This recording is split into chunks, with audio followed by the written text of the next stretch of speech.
स्वरा के ससुराल में उसकी सास लता, पति मुकुंद और ननंद रूही रहती है। रूही को चुगलियां लगाकर मजे लेने की बुरी आदत होती है। ऐसे ही एक रोज, ये देखो स्वरा, शिमला की टिकट्स। हमारी सेकेंड एनिवर्सरी के मौके पर हम दोनों शिमला घूमने जा रहे हैं। वाओ, क्या बात है मुकुंद। बड़े लंबे समय से हम कहीं साथ घूमने ही नहीं गए। 2 महीने पहले गाँव गए थे, लेकिन तभी इतना साथ में क्वालिटी टाइम स्पेंड कर ही नहीं पाए हम। पूरी फैमिली भी साथ में थी ना, शायद इसीलिए। लेकिन इस बार हम दोनों को जितनी चाहिए उतनी प्राइवेसी मिलेगी। मैं तो बहुत एक्साइटेड हूँ। और मैं भी। तो बताओ, कैसा लगा तुम्हें ये सरप्राइज? बहुत अच्छा। Thank you so much Mukund. माँ और रूही को आज डिनर के वक्त बता देंगे। हाँ, वो दोनों भी उतने ही खुश होंगे। देखना, उन दोनों की ये सारी बातें दूर खड़ी रूही चुपके से सुन लेती है। अच्छा जी, दोनों मियाँ बीवी बड़े ही खुश लग रहे हैं। बड़े दिन हो गए हैं, घर में कोई कलेश भी नहीं हुआ है। ऊपर से मुझे बोर भी हो रहा है, इसलिए अब मैं ही थोड़ा तड़का लगा देती हूँ। फिर आज रात को डिनर पर बहुत मजा आएगा। फिर रूही जाकर लता के कान भरने लगती है। आपको पता है माँ, अब यहाँ भाभी और भैया के लिए उनकी पसंद के तिल वाले लड्डू बना रही हूँ। और वहां पर वो दोनों आपके और मेरे बारे में कितना गलत गलत बोल रहे हैं। उनकी बातें सुनकर तो मुझे बहुत बुरा लगा। मैं तो छोटी हूँ ना, तो उन दोनों के खिलाफ जाकर कुछ बोल भी नहीं सकती। इसीलिए दुखी होकर मैं आपके पास चली आई। अरे क्या हुआ है? ऐसा क्या कह दिया उन दोनों ने? जरूर तू कुछ गलत सुनकर आई होगी, या फिर किसी सही बात का गलत मतलब निकाला होगा तूने। अरे वो दोनों हमारे बारे में गलत कैसे बोल सकते हैं? तू भी ना रूही, कुछ भी बोलती रहती है। आपको पता है माँ, वो दोनों अपनी सेकेंड एनिवर्सरी मनाने के लिए शिमला जा रहे हैं। अरे वाह, ये तो बहुत अच्छी बात है। मुझे तो यकीन ही नहीं हो रहा। देखते ही देखते उनकी शादी को 2 साल हो गए। अब बस जल्द से जल्द इस घर में बच्चे की किलकारी गूंजे, यही प्रार्थना है मेरी। आप बस उनके लिए प्रार्थनाएं करती रहो। और वो दोनों, उनके मन में आपके लिए कितनी खटास भरी हुई है।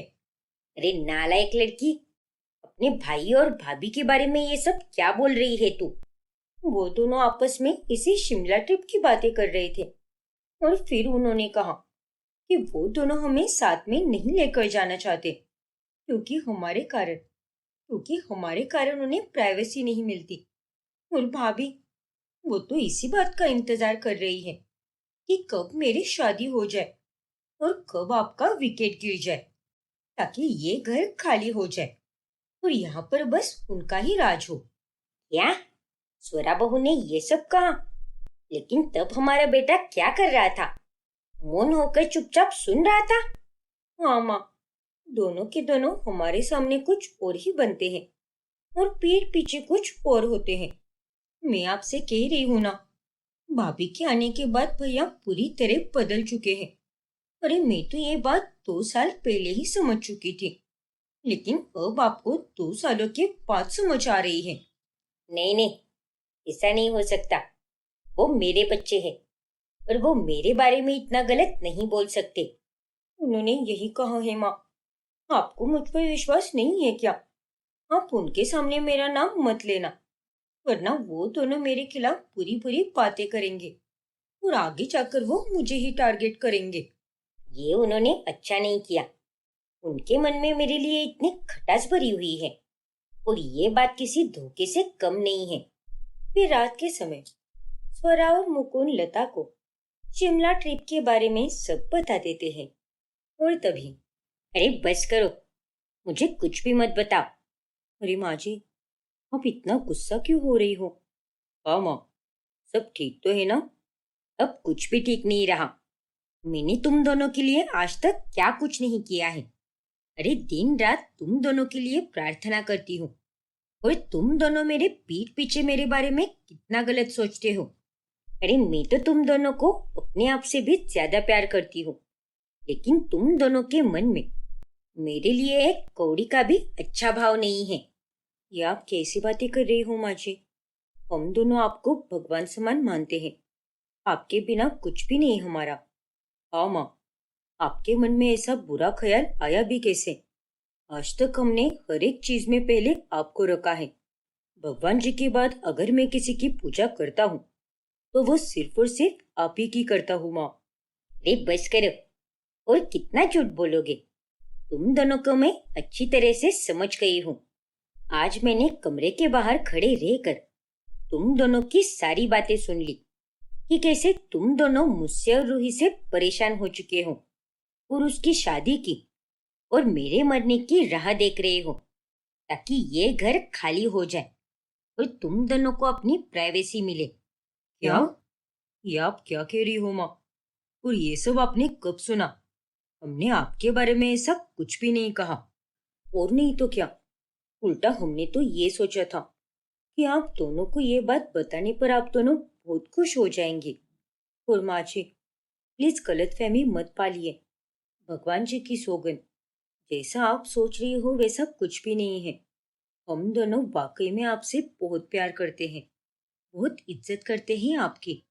तो फिर आप ये सब क्यों कह रही हो? चुप हो जाओ। मेरे मन को बहुत ठेस पहुंची है, इसीलिए तुम दोनों मुझसे बात ही मत करना और ना ही मुझे मनाने की कोशिश भी करना। अगर मेरे प्रति अब भी थोड़ी सी इज्जत या प्यार बचा हो तो तुम दोनों मुझसे दूर ही रहो। माँ, ऐसा मत कहो ना माँ। क्या हो गया है आपको? हाँ माँ जी, हमारी बात तो सुनिए। लता गुस्सा होकर अपने कमरे में चली जाती है और ये सब देखकर रूही को बहुत खुशी मिलती है और स्वरा ये बात नोटिस कर लेती है। ये सब क्या हो रहा है स्वरा? माँ के मन में अचानक से ये सब ख्याल कैसे आ गया? मुझे भी कुछ समझ नहीं आ रहा मुकुंद। जब माँ जी हमसे झगड़ रही थी तभी रूही के मन में लड्डू फूट रहे थे। उसने इस पूरे झगड़े में एक शब्द भी नहीं कहा। हो ना हो, मुझे ऐसा लग रहा है कि रूही ने ही माँ जी के कान भरे हैं।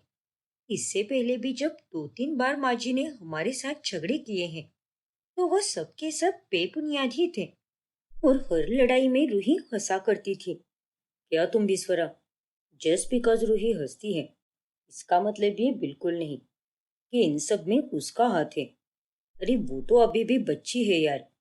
वो कोई बच्ची नहीं है मुकुंद। अब तो उसका ग्रेजुएशन भी कंप्लीट हो चुका है। माँ जी और तुम उसे इतने सालों से नहीं समझ पाए हो जितना मैंने उसे 1.5 से 2 सालों में पहचान लिया है, वो भी एकदम बारीकी से।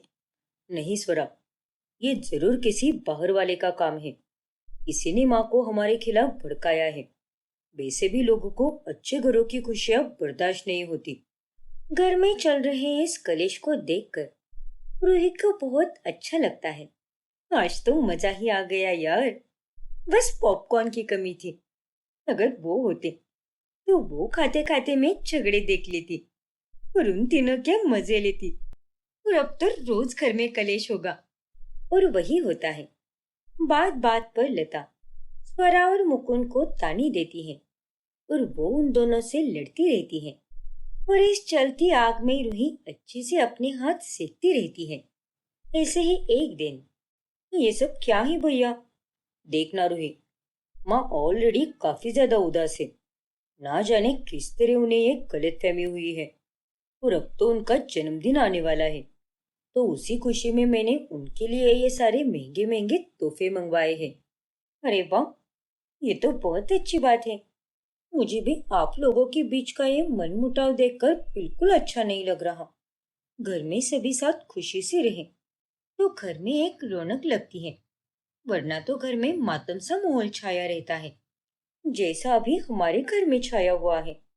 और उन्हें, और अब तो मैं यही उम्मीद करता हूँ कि इस जन्मदिन के मौके पर माँ को जो भी गलतफहमी हुई है उन्हें भुलाकर स्वरा और मेरे साथ फिर से बात करना शुरू करे। जरूर करेगी भैया, सब अच्छा होगा, देखना आप।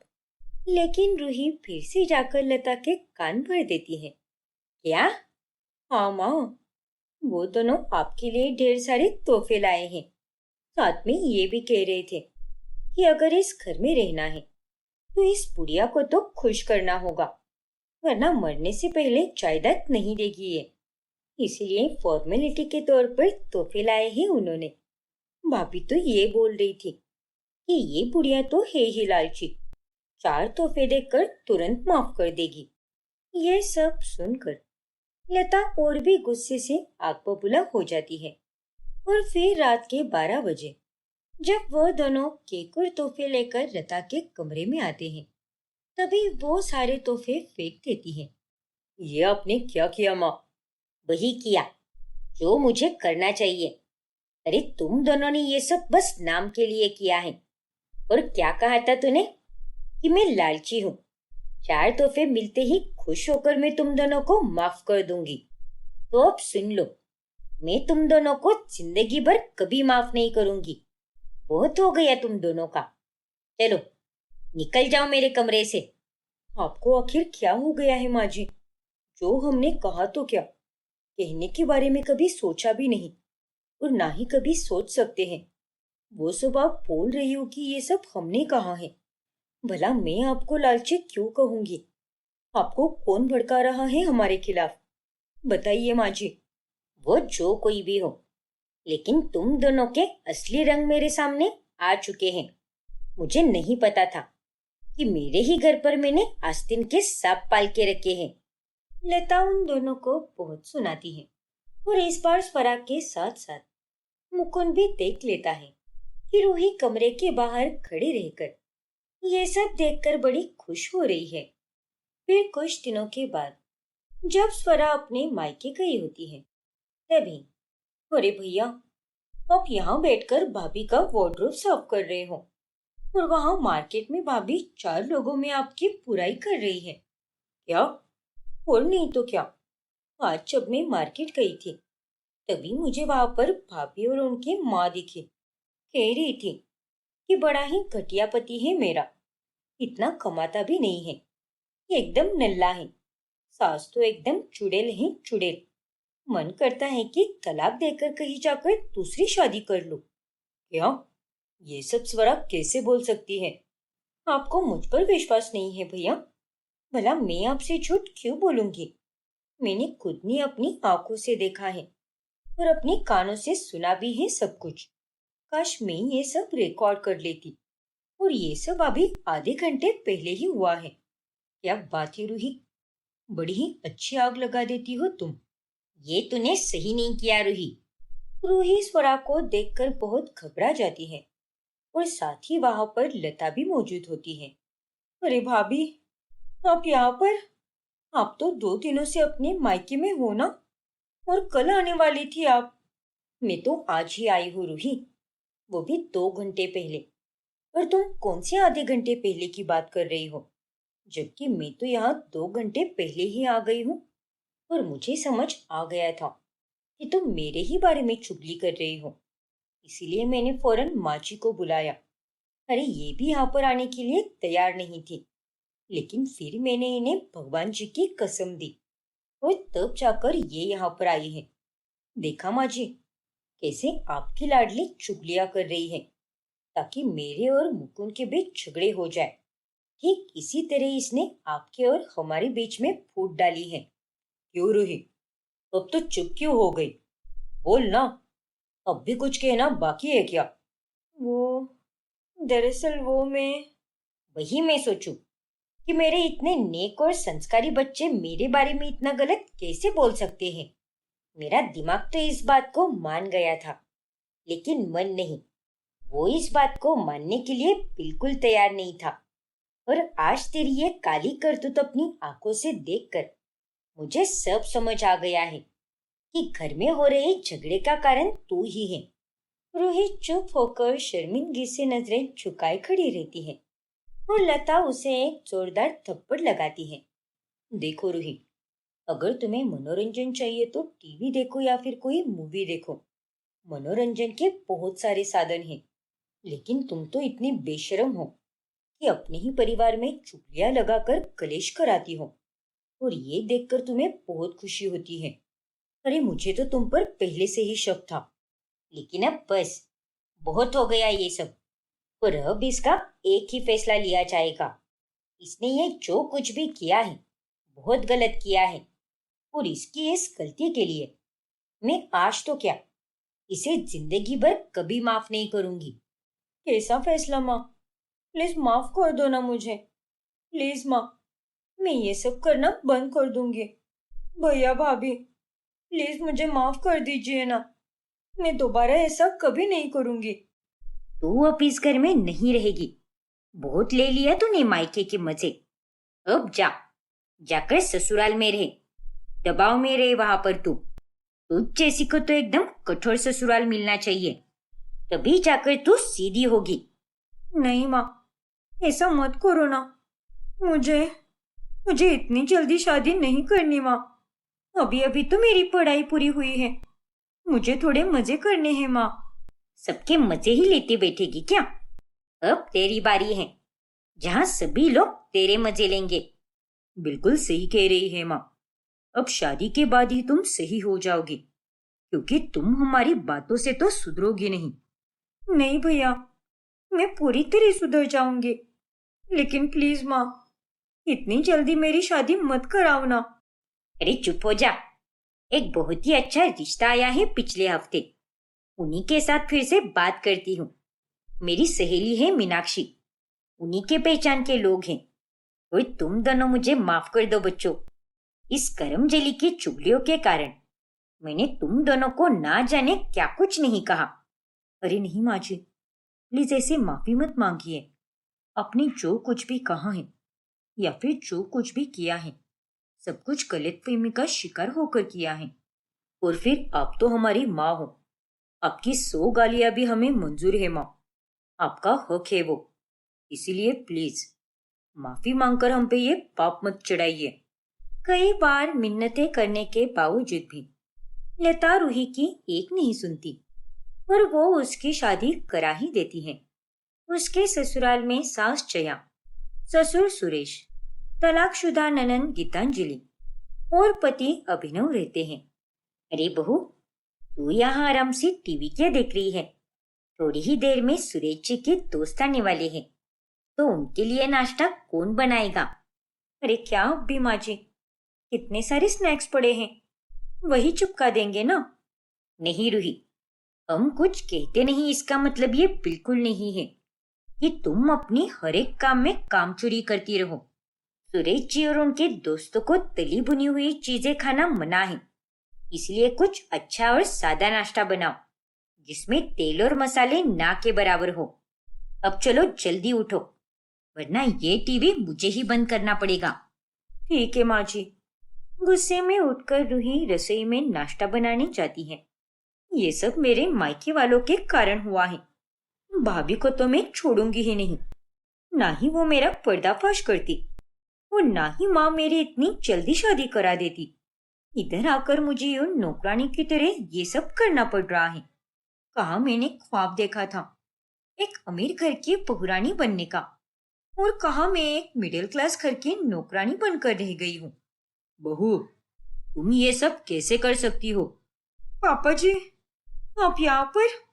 मैं तो बस अकेले में आपके और माँ जी के गुणगान ही गा रही थी। मर गई रे, कहीं इस टकले बुड्ढे ने मेरी सारी बात सुन ना ली हो। काफी अच्छी बात है, लेकिन मैं यहाँ कुछ और कहने आया हूँ।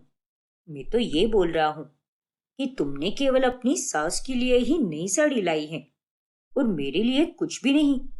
अच्छा वो, दरअसल पापा जी, वो मैंने नहीं लाया, अभिनव लेकर आए हैं। 2 दिनों पहले वो बाहर गए थे ना, बिजनेस ट्रिप पर, तो वहीं से लेकर आए हैं। अच्छा, ऐसी बात है क्या? आने दो उसे दफ्तर से, आज तो उसकी अच्छे से खबर लूंगा मैं। जी पापा जी। बाप रे, आज तो मैं बाल बाल बच गई। खुद की बेटी को तो जल्दी एक काम भी नहीं बोलती, तलाक लेकर यहाँ आराम से बैठी है, लेकिन मैं उसका आराम नहीं देख सकती।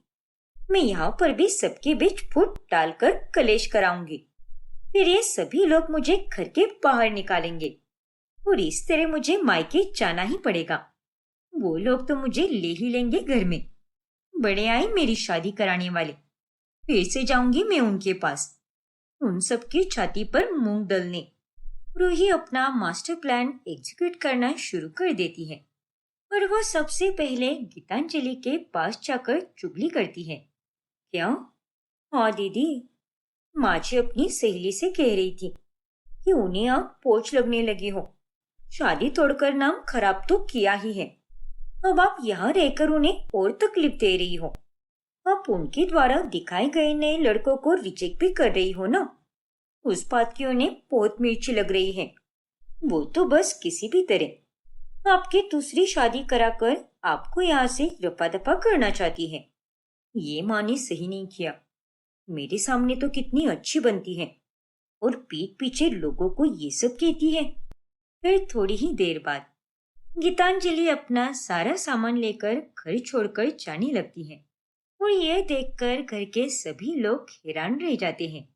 अरे गीतांजलि बेटा, तू कहाँ जा रही है? आप तो चुप ही रहिए माँ। अब जो चाहती हो वही हो रहा है। मुझे सब पता चल गया है कि कैसे आप अपनी सहेली से मेरे बारे में गलत सलत बोल रही थी। आपके लिए बोझ बन गई हूं ना मैं, इसीलिए अब आपके पास मैं बिल्कुल नहीं रहूंगी। अरे आप तो माँ कहने के लायक भी नहीं हो। अपनी ही बेटी के बारे में ये सब बोलते हुए आपको शर्म कैसे नहीं आई? क्या? जया, ऐसा क्या कहा तुमने अपनी सहेली से?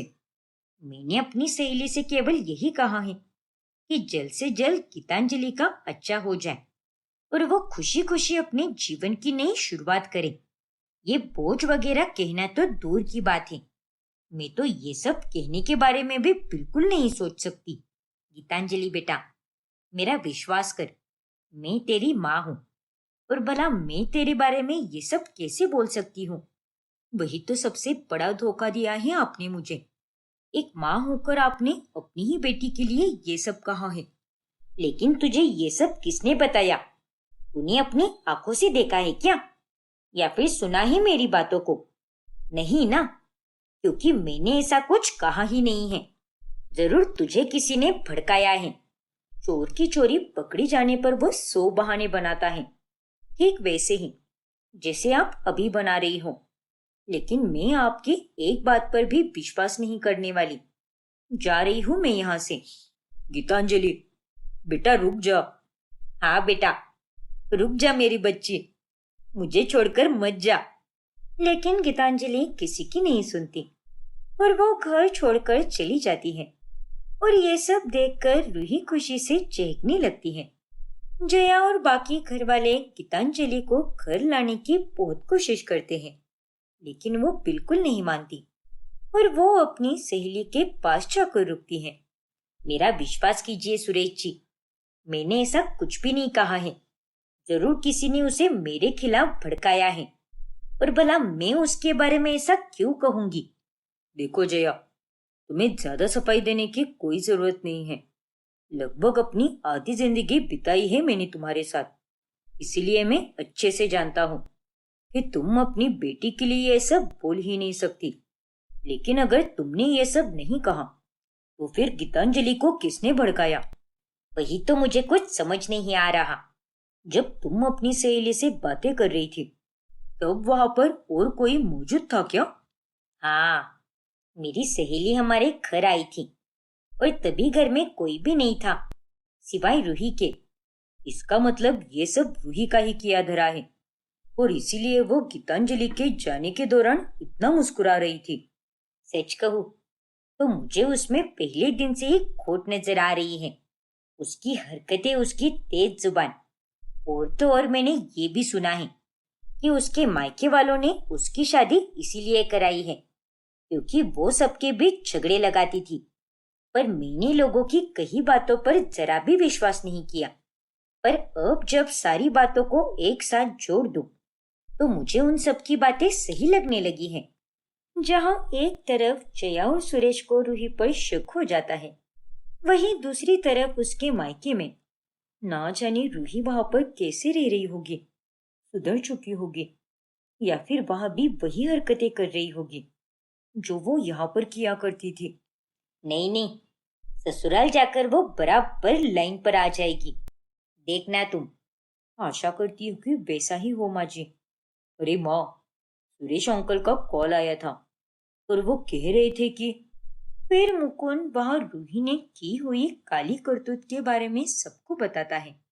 बाप रे, ये लड़की वहां पर भी अपनी हरकतों से बाज नहीं आ रही। सुरेश अंकल को तो सिर्फ शक हुआ है उस पर, लेकिन उन्हें क्या पता कि उनका और जया आंटी का शक बिल्कुल सही है। अरे वो लोग तो उसकी हरकतें एक दो बार सहन करेंगे और उसे निकाल देंगे वहां से। इस नालायक को तो अब मैं ही अच्छे से समझाऊंगी। फिर अगले दिन लता रूही से मिलने उसके ससुराल चली जाती है और वो उसे खूब समझाती है। देखो माँ, माना कि मैंने मायके में कई सारी गलतियां की हैं, लेकिन आप मेरा विश्वास कीजिए, यहाँ आकर मैंने कोई चुगली नहीं की है। मैं यहाँ पर एकदम अच्छे से रह रही हूँ। ज्यादा भोली मत बन, समझी ना?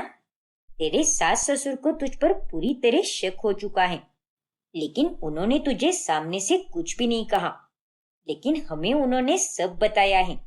मेरा तो फोन नहीं लग रहा था, इसीलिए समदन जी ने मुकुंद को कॉल किया और उसे सब कुछ बता दिया। देख रूही, मैं तुझे चेतावनी देकर जा रही हूँ। अब भी समय है, सुधर जा। इतना अच्छा ससुराल मिला है तुझे, वरना ना तो घर की रहेगी ना ही घाट की रहेगी। समझ गई माँ। पर रूही अपनी हरकतों से बाज कहाँ आने वाली थी। वो फिर भी चुगलियां करना जारी रखती है। ऐसे ही एक दिन, अभिनव, मुझे तो ये लगता है कि मैं तुम्हारे लिए सही नहीं हूँ, इसलिए मुझे ये घर छोड़कर चले जाना चाहिए। क्या? लेकिन तुम ऐसी बातें क्यों कर रही हो?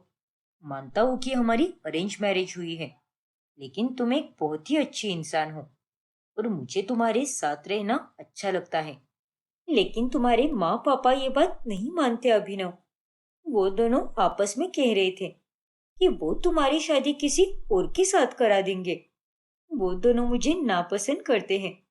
और तो और वो दोनों ये भी कह रहे थे कि तुम तो अब चोरों के गुलाम बन गए हो, उन पर जरा भी ध्यान नहीं देते, जबकि दुनिया में तुमसे अच्छा बेटा और कोई हो ही नहीं सकता। तुम उनकी हर एक छोटी से छोटी बात का कितना ध्यान रखते हो, और वो दोनों तुम्हारे बारे में ये सब कह रहे हैं। मुझसे तो ये सब बर्दाश्त ही नहीं हो रहा। क्या? उतने में वहां पर जया और सुरेश आते हैं और जया रूही को एक जोरदार थप्पड़ लगाती है। अरे माँ, आपने रूही को थप्पड़ क्यों मारा? क्योंकि ये जो कुछ भी कह रही है, ये सरासर झूठ है। अपने कुल देवता की सौगंध बेटा, हमने तुम्हारे बारे में ऐसा कुछ भी नहीं कहा है। इसने गीतांजलि के पास जाकर भी ऐसे ही कान भरे हैं। फिर घर में भी छोटे मोटे झगड़े लगाए, कभी सुरेश जी और मेरे बीच में, तो कभी तुम्हारे और हमारे बीच में। तुम पर तो हमें पहले से ही शक था, इसलिए हमने तुम्हारे मायके वालों को बता दिया था, लेकिन तुम उसके बाद भी नहीं सुधरी। नहीं अभिनव, ये दोनों झूठ कह रहे हैं और मुझे तुम्हारी नजरों में बुरा बना रहे हैं। गीतांजलि दीदी के कान मैंने नहीं भरे और मैंने इस घर में कोई झगड़ा भी नहीं लगाया। चुप हो जाओ रूही। दुनिया इधर की उधर हो सकती है, मगर माँ कभी भी हमारे कुल देवता की झूठी कसम नहीं खा सकती। इतनी झूठी हो तुम, मुझे तुमसे ये उम्मीद बिल्कुल नहीं थी। और अब बहुत हो गया, निकल जाओ हमारे घर से। सुना ना तुमने? निकलो यहाँ से। मेरा यकीन करो अभिनव, मैंने ऐसा कुछ भी नहीं कहा है। और माँ जी और पापा जी, प्लीज आप दोनों मुझे बुरा मत बनाइए। आखिर मैंने आप दोनों का क्या बिगाड़ा है? बस करो रूही, निकल जाओ यहाँ से, वरना मुझे तुम्हें धक्के मारकर घर से बाहर निकालना होगा। इस तरह रूही को अपने ही ससुराल से निकाल दिया जाता है, जिस कारण वो बहुत खुश होती है। पर वो वापस अपने मायके चली जाती है। यही तो मैं चाहती थी। अब तो मैं मायके जाकर मजे से अपनी लाइफ फिर से एंजॉय करूंगी। और वो अभिनव अब दूसरी शादी करे या कुंवारा ही मरे, मुझे उससे कोई फर्क नहीं पड़ता। तेल लेने गया मेरा ससुराल। रूही को लगता है कि उसके मायके वाले उसे स्वीकार लेंगे, लेकिन ऐसा कुछ भी नहीं होता। क्या? ये आप क्या कह रही हो माँ? वही जो तूने सुना। तू इस घर में नहीं आएगी। तुझे तो मैंने तेरे ससुराल आकर चेतावनी दी थी, सुधरने के लिए कहा था मैंने तुझे, लेकिन तू नहीं सुधरी। ऐसा मत कहिए ना माँ। अगर यहाँ नहीं आऊंगी तो कहाँ जाऊंगी मैं? आप तीनों के सिवा मेरा इस दुनिया में और कौन है? प्लीज माफ कर दीजिए ना, और मुझे घर के अंदर ले लीजिए। बाहर बहुत ठंड है माँ। ये माफी जाकर अपने ससुराल वालों से मांग, मुझसे नहीं। क्योंकि मैं तुझसे तभी बात करूंगी जब तू अपने ससुराल वालों से माफी मांग कर एक नए सिरे से शुरुआत करेगी, वो भी अपनी गलतियां सुधार कर। रूही के पास और कोई रास्ता नहीं होता, इसलिए वो वापस अपने ससुराल चली जाती है और सबसे हाथ जोड़कर माफी मांगती है। और वो सुधर कर एक नए सिरे से सबके साथ खुशी से रहने लगती है। देख बेटा, तेरी बहन अब 20 साल की हो गई है, तो तू उसके लिए एक अच्छी लड़की की तलाश क्यों नहीं कर लेता? अगर आज तेरे पिता जिंदा होते तो निशा की शादी अब तक हो चुकी होती। ये आप क्या कह रही हो माँ? हमारे ऊपर पहले से ही बहुत जिम्मेदारियां हैं। अब उस पर ये निशा की शादी, इतने पैसे कौन देगा भला? जाने दो, जो होगा सो देखा जाएगा। मोहन बेटा, तू ही अपने भाई को समझा देना। तेरी बहन अब बड़ी हो गई है। अगर समय पर शादी नहीं हुई तो कितनी गलत नजरें पड़ेगी उस पर। देखिए माँ जी, आप तो दिन भर खाट पर पड़ी रहती हो और हम सबको हुक्म देती रहती हो। अगर आपको अपनी बेटी की इतनी ही फिक्र होती तो उसके लिए कहीं पैसे जमा करके रख देती ना। फिर उन्हीं पैसों से हम उसकी शादी करवा देते। ये तुम कैसी बातें कर रही हो बहू? आखिर वो तुम्हारी ननंद है, तुम्हारी भी कोई जिम्मेदारी बनती है ना। बस कीजिए माँ जी, आपकी यही बात सुन सुनकर हमारी जिंदगी नरक बन चुकी है। हम पर हमेशा आपका ही हुक्म चलता रहता है। लेकिन अब बस कीजिए, कोई शादी के बारे में कोई शब्द भी मत बोलिए। गुस्से में सभी अपने अपने कमरे में चले जाते हैं। फिर बाद में, देखो जी, माँ जी कुछ भी कहें, पर हमें इन चक्करों में पड़ना ही नहीं है। निशा की शादी हो या ना हो, हमें उससे कोई फर्क नहीं पड़ता। और हमारे पास इतने पैसे कहाँ से आएंगे? पिताजी ने जो कर्ज छोड़ा है, उससे ही हमारे सारे अरमान बुझ गए हैं। और उस पर यह शादी करके मैं और कर्जे में नहीं डूबना चाहती। तुम सही कह रही हो सुजाता, मैं भी इस झंझट में नहीं पड़ना चाहता हूँ। वही दूसरी तरफ, भैया भाभी तो निशा की शादी कभी नहीं करेंगे, इसलिए आप भी इस मामले में मत पड़िए। हाँ कोमल, सही कह रही हो तुम। मैं भी उसकी कोई झंझट नहीं चाहता। जो होगा सो देखा जाएगा। आखिर शादी का इतना खर्चा कौन उठाएगा? और वैसे भी, अगर निशा ने शादी कर ली तो हमें माँ के लिए एक आया रखनी पड़ेगी, जो उन्हें उठाए, समय से खाना खिलाए और घर और किचन का काम संभाले। अगर निशा ही चली जाएगी तो ये सब कौन करेगा? इसलिए हम उसकी शादी नहीं कर सकते। आखिर घर बैठे बैठे हमें फ्री की नौकरानी मिल रही है, तो हम उसे भला क्यों खो दे? हाँ कोमल, ठीक कह रही हो तुम। ऊपर से हमारी कमाई भी इतनी नहीं है कि एक शादी की झंझट उठा सके हम। मुश्किल से 2 वक्त का खाना चल पाता है, तो उस पर ये आया नौकरानी की बात तो हम सोच भी नहीं सकते। जाने दो, जैसे चल रहा है वैसे ही चलने दो। ऐसे ही कई दिन बीत जाते हैं। फिर अगली सुबह, अरे ओ निशा, कब तक रसोई में लगी रहोगी? सारा काम खत्म हो गया या अब भी कुछ बाकी है? जल्दी से मेरे लिए गर्मा गर्म चाय बनाकर लेकर आओ। और हाँ, मेरे लिए भी कुछ चटपटा बनाकर दे देना। एक काम करो, आलू चाट कर ही बनाकर दे दो मुझे। जी भाभी, अभी बनाकर लाती हूँ मैं। और हाँ, ज्यादा समय मत लगाना, सर दर्द कर रहा है मेरा। जी भाभी, मैं तुरंत बनाकर लेकर आऊंगी। बस 10 मिनट दीजिए मुझे। फिर निशा रसोई में चली जाती है और देखती है तो पूरा किचन बिखरा पड़ा रहता है। बर्तन भी बहुत गंदे होते हैं। मैंने तो अभी थोड़ी देर पहले ही सारे बर्तन धुलकर रखे थे। फिर इतने सारे बर्तन कैसे हो गए यहाँ पर? भाभी को चाय देनी है, कोमल भाभी के लिए खाना भी बनाना है, और यदि देर हुई तो वो दोनों मुझ पर गुस्सा कर देगी। जल्दी जल्दी सारे बर्तन साफ कर लेती हूँ, तभी आगे कुछ बना पाऊंगी मैं। फिर जल्दी जल्दी में निशा सारे बर्तन धोने लगती है और उसी में कुछ समय बीत जाता है। मैंने उससे 1 कप चाय मांगी थी, और अभी तो पूरा आधा घंटा निकल गया है और अभी तक चाय नहीं आई मेरी। रुको, अभी उसकी खबर लेनी पड़ेगी मुझे। लगता है ये लड़की किचन में जाकर सो गई है। अरे हमारी बातों से उससे अब कोई फर्क भी नहीं पड़ता शायद। चलिए भाभी, अभी जाकर उसे सबक सिखाते हैं। हाँ हाँ बिल्कुल, चलो। इतना कहकर वो दोनों रसोई में चली जाती हैं। क्या चल रहा है निशा तुम्हारा? मैंने तुम्हें कहा था कि चाय लेकर आओ, और अब कितना समय हो गया है? पूरा आधा घंटा निकल गया है, तो अभी तक मेरी चाय क्यों नहीं बनी? माफ कीजिए भाभी, दरअसल रसोई बहुत गंदी थी। एक बर्तन भी साफ नहीं था, इसीलिए मुझे पहले सारे बर्तन धोने पड़े। लेकिन आप चिंता मत कीजिए, मैं तुरंत आप दोनों को चाय नाश्ता बना कर देती हूँ। बस कुछ और समय दीजिए मुझे। अरे कितना झूठ बोलती है तू। भाभी, किचन में एक भी बर्तन गंदा नहीं था। मैं खुद यहाँ पर थोड़ी देर पहले ही आकर गई थी। अच्छा, तो तुम काम नहीं करने का बहाना बना रही हो ना? रुक जा, अभी सबक सिखाती हूँ तुम्हें। फिर सुजाता निशा को एक थप्पड़ मारती है। देखो निशा, अगली बार भी अगर मैंने कुछ कहा और तुमने समय पर काम नहीं किया तो तुम्हारी खैर नहीं। आगे से कोई बहाना नहीं चलेगा, समझी कि नहीं? बिल्कुल सही कहा आपने दीदी। अगली बार से इसने अगर कुछ ऐसा ही किया तो इसका हाल हम और बिगाड़ देंगे, और तभी जाकर इसकी सारी अकल ठिकाने पर आ जाएगी। फिर वो दोनों वहां से चली जाती हैं और निशा चुपचाप रसोई में काम में जुट जाती है।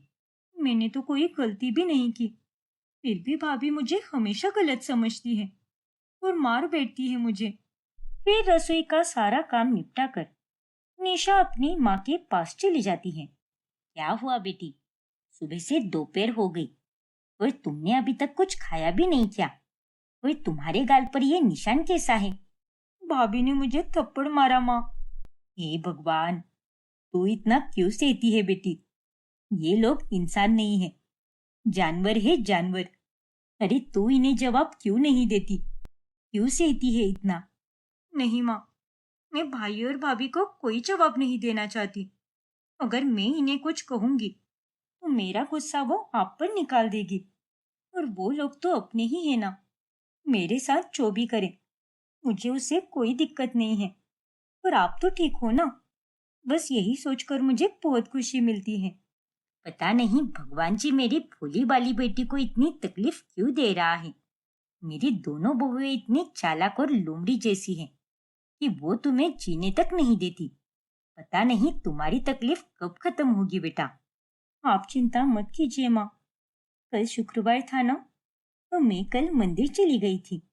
आपको पता है, जब भाभी शॉपिंग पर जाती हैं, तब मैं चुपके से मंदिर चली जाती हूँ और पुजारी जी की मदद भी करती हूँ। बहुत अच्छा किया बेटी। एक ना एक दिन भगवान जी तुम्हारी जरूर सुनेंगे। आखिर प्रार्थना करने के अलावा और हम क्या ही कर सकते हैं। तभी कुछ समय बाद पंडित जी घर आते हैं। राम राम सुजाता बहू और कोमल बहू, सब ठीक तो है ना? जी पंडित जी, लेकिन आपका यहाँ पर कैसे आना हुआ? सब ठीक तो है ना? मैं अभी निशा से कहकर आपके लिए चाय नाश्ते का इंतजाम करवा देती हूँ। नहीं बहू, मुझे चाय नाश्ते की कोई जरूरत नहीं है। मैं तो यहाँ पर निशा बिटिया के लिए आया था। मैं उसके लिए एक बहुत ही अच्छा सा रिश्ता लेकर आया हूँ। लड़का पढ़ा लिखा है, अमीर खानदान का है, और उन्हें सीधी सादी गांव की लड़की चाहिए। और तो और वो लोग दहेज भी नहीं लेंगे। ये आप क्या कह रहे हो पंडित जी? हमने तो आपको निशा के लिए रिश्ता देखने के लिए कभी भी नहीं कहा। फिर आप यहाँ पर ये रिश्ता लेकर क्यों आए हो? और हमने आपसे पहले भी कहा था कि हम उसकी शादी नहीं कराएंगे, तो फिर आप हमारे पीछे क्यों पड़े हो? चले जाइए आप यहाँ से। ये तुम कैसी बातें कर रही हो बहू? वो बड़ी हो गई है और वक्त पर शादी कराना ठीक रहता है। उसके पिता भी नहीं है और माँ तो खाट से उठती भी नहीं, तो उसकी शादी की जिम्मेदारी तो तुम्हारी और कोमल की बनती है ना। देखिए पंडित जी, इतना सोचने के लिए आपका बहुत धन्यवाद, पर हमें इसकी कोई जरूरत नहीं है, क्योंकि अगर उसकी शादी हो जाएगी तो घर और माँ की देखभाल कौन करेगा?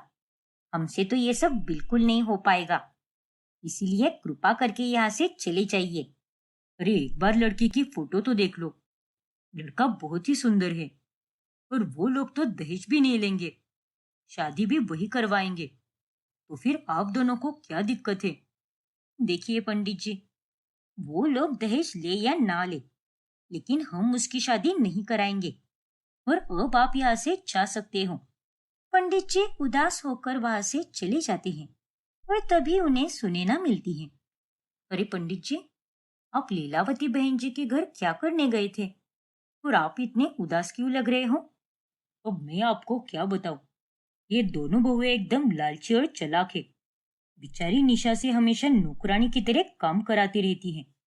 और आज मैंने उसके लिए एक सुंदर और अमीर लड़के का रिश्ता लेकर आया था, लेकिन इन दोनों ने तो साफ मना कर दिया और कह रही है कि वो उसकी शादी कभी नहीं कराएंगे। आप बिल्कुल ठीक कह रहे हो पंडित जी। ये दोनों तो केवल पैसे और आराम में ही खुश रहती है। निशा दिन भर काम करती रहती है और फिर भी ये दोनों उसे हमेशा मारती रहती है। और इसीलिए मैं उसका भला करने के लिए ये रिश्ता लेकर आया था। वो बेचारी तो मंदिर में भी मेरी बहुत मदद करती है और उसके बाद तो घर आकर भी कितना काम करती है। भगवान जी इतनी भली बच्ची के साथ अन्याय नहीं कर सकते। आपने लाया हुआ रिश्ता बहुत अच्छा है, पर आप चिंता मत कीजिए। हम इतनी आसानी से हार बिल्कुल नहीं मानेंगे। देखिए बहन जी, अगर आप निशा की शादी कराओगी तो वो बच्ची खुश रहेगी और उसका थोड़ा बहुत पुण्य हमें भी मिलेगा। आप चिंता मत कीजिए पंडित जी। इस रिश्ते के लिए मैं इन दोनों बहुओं से हाँ करवा के ही रहूंगी। ठीक है बहन जी, मुझे आपकी बातों पर पूरा भरोसा है। पर वो दोनों बहुएं बहुत चालाक है। तो आप ऐसा क्या करोगी? आप मुझे कोई और फोटो दीजिए जो विकलांग और बदसूरत हो। हाँ, एक फोटो तो है। वो लड़का विकलांग है पर अरबपति है। तब तो हमारा काम बन ही जाएगा। फिर सुनैना वो फोटो लेकर सुजाता और कोमल के पास चली जाती है। अरे क्या कर रही हो सुजाता बहू? और ये क्या, इतनी दुबली पतली लग रही हो तुम। ढंग से खाना खाती नहीं क्या? कैसे खाऊं काकी जी? दिक्कत यही है कि घर में माँ जी बीमार पड़ी हैं और उनकी सेवा करते करते मेरा ये हाल हो गया है। मुझे तो ठीक से आराम तक नहीं मिल पाता। और नहीं तो क्या, अब आप तो देख ही रही हो कि हम दोनों दिन भर माँ जी की कितनी सेवा करती हैं। ऊपर से हम दोनों पर घर की सारी जिम्मेदारियां हैं। निशा तो ननंद है ना, तो हम तो बस उसे थोड़ा बहुत काम सिखा देते हैं, वरना इसे तो ढंग से काम करना भी नहीं आता, जिस वजह से हम दोनों को ही सारा काम करना पड़ता है। अच्छा, तो ऐसी बात है। लेकिन तुम चिंता मत करो, मैंने तुम्हारे लिए एक अच्छा सा आइडिया सोचा है। क्योंकि मैं तुम्हारा दुख समझती हूँ ना, इसीलिए तुम्हारे पास कुछ उपाय लेकर आई हूँ। अरे वाह काकी जी, जल्दी बताइए ना कि आखिर क्या आइडिया है। तुम दोनों निशा की शादी करा दो। ये आप क्या कह रही हो काकी जी? अगर हम निशा की शादी करा देंगे तो घर के सारे काम कौन संभालेगा? माना कि वो सारा काम नहीं करती, पर थोड़ी बहुत मदद तो कर ही देती है ना वो।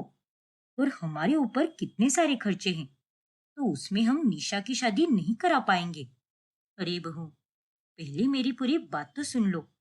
ये फोटो देखो, ये एक विकलांग आदमी है और इसकी उम्र करीब 50 साल की है।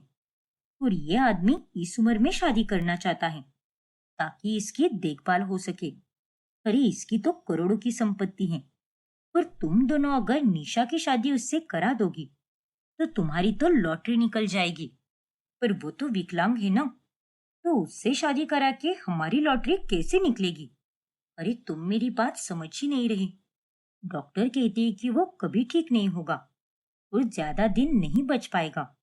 और ऐसे में तुमने अगर निशा की शादी उससे करा दी तो थोड़े ही दिनों में वो मर जाएगा और उसकी सारी संपत्ति निशा की हो जाएगी। फिर निशा मालकिन बनकर करोड़ों की हकदार बन जाएगी और निशा मालकिन यानी तुम दोनों मालकिन। अब तो समझी ना मेरी बात को? अरे वाह, सच में अगर ऐसा हो गया तो हम तो यहाँ पर बैठे बिठाए अमीर हो जाएंगे। मैं भी ऐसी गरीबी से बाहर आना चाहती हूँ। मैं तैयार हूँ काकी जी। बस जल्द से जल्द ये रिश्ता तय कर दीजिए। एक बार वापस सोच लो, पहले तो तुमने मना किया था ना। पर अब मौका आ गया है वापस, और मैं तुम दोनों पर किसी भी तरह का जोर नहीं डाल रही। फिर बाद में मत कहना कि मैंने तुम दोनों को फंसा दिया। अरे नहीं काकी जी, आप तो हमेशा हमारी भलाई ही सोचती हो, इसलिए मुझे आप पर पूरा भरोसा है। ये रिश्ता आप पक्का कर दो। निशा की शादी तो हम इससे ही कराएंगे, पर ये तो हम तय कर रहे हैं ना। अगर निशा ने इस शादी के लिए मना कर दिया तो क्या होगा? अरे उसकी चिंता तुम क्यों करती हो? उसकी भी चाबी है मेरे पास। मैं जैसा बोलूंगी वो वैसा ही करेगी। चलो अच्छा है, फिर मैं जल्दी ही लड़के वालों को बता देती हूँ। फिर कुछ ही दिनों में वो लोग रिश्ता लेकर आ जाएंगे। हाँ हाँ बिल्कुल, इस रिश्ते के लिए तो मेरे पति भी मान जाएंगे। कोई सवाल नहीं उठाएंगे वो दोनों। सुनैना मुस्कुराकर वहां से चली जाती है। इन लालची लोगों को कैसे सबक सिखाना है, ये तो बस मुझे ही पता है। अब आगे आगे देखते जाओ। सुनैना की बातें सुनकर सुजाता और कोमल बहुत खुश होती हैं। वाह कोमल, जैसे ही निशा और उस विकलांग की शादी हम करा देंगे, तब हम दोनों करोड़पति बन जाएंगे, और मैं अपने लिए एक डायमंड का सेट खरीद लूंगी। मेरी सहेली के पास भी एक सेट है, जो दिखाकर वो मुझे बहुत चिढ़ाती रहती है। और अब तो मैं भी डायमंड का हार पहनूंगी, और मैं भी चिढ़ाऊंगी उसे।